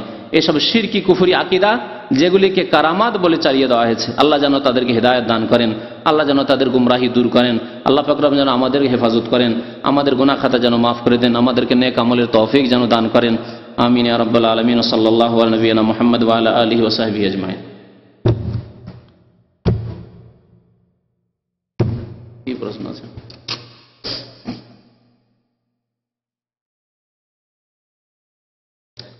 মা এবং বাবাকে পা ছুঁয়ে সালাম করা হয়, এটা কি ঠিক না? পা ছুঁয়ে সালাম করবেন না। আল্লাহ নবী হাতে হাতে সালাম মুসাফা শিখেছেন, হাতে হাতে সালাম মুসাফা করবেন। আর যদি চুমা দিতে হয় তো মাথাতে দেবেন অথবা কপালে দেবেন, মাথাতে অথবা কপালে দেবেন মা বাবার চুমা, কিন্তু পায়ে চুমা দেবেন না বা পায়ে ধুলা নেবেন না। এগুলি হিন্দুদের কাজ, হিন্দুরা করে থাকে, হিন্দুদের পাশাপাশি বাস করে তাই শিখে রেখেছে এক শ্রেণীর মুসলমান।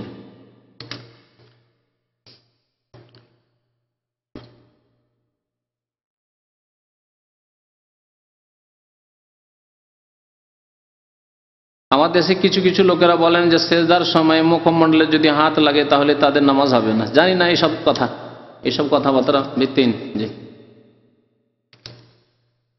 মূর্খদের ফতোয়া। হুজুর সূরা ফাতিহা আমি পড়ি না, কেন পড়েন না? আল্লাহ হেদায়েত করুন আপনাকে। সূরা ফাতিহা অবশ্যই পড়েন, এতে আমার নামাজ হবে না? নামাজ হবে না। এতদিন জানতেন না, হয়তো হয়েছে বা হয়ে যাবে, আল্লাহ মাফ করবে, কিন্তু জেনে নেওয়ার পর আপনার কানে পৌঁছে গেল লা সালাতা লিমান লাম ইয়াকরা বিফাতিহাতিল কিতাব। নবী সাল্লাল্লাহু আলাইহি ওয়াসাল্লাম বলেছেন সূরা ফাতিহা যে পড়ে না তার নামাজ হয় না, এরপরে আপনার নামাজ হবে না। ফাতিহা না পড়লে নামাজ হবে না। আর আমাদের গ্রামের বড় কি বলছেন, ইমাম না ইমাম, হ্যাঁ, পড়তে নিষেধ করেছে। জি হ্যাঁ, আপনার বড় ইমাম হচ্ছেন মুহাম্মদুর রাসূলুল্লাহ সাল্লাল্লাহু আলাইহি ওয়াসাল্লাম, তিনি বলেছেন যে সূরা ফাতিহা ছাড়া নামাজ হয় না, যে সূরা ফাতিহা পড়ে না তার নামাজ হয় না। তিনি আপনাদের ইমাম, আমার ইমাম, সবার ইমাম। জি, আর খোদা বলা যাবে কিনা? না, খোদা বলবেন না, আল্লাহ বলবেন। আল্লাহ নিয়ে নবীর নামের মধ্যে খোদা নেই, আল্লাহ আছে, সুতরাং খোদা না বলে আল্লাহ বলেন। জি, আল্লাহ বলেন, রব বলেন, খালিক বলেন, মালিক বলেন, ইয়া রাজ্জাক, রাজিক বলেন। সাল্লাল্লাহু আলাইহি ওয়া সাল্লাম।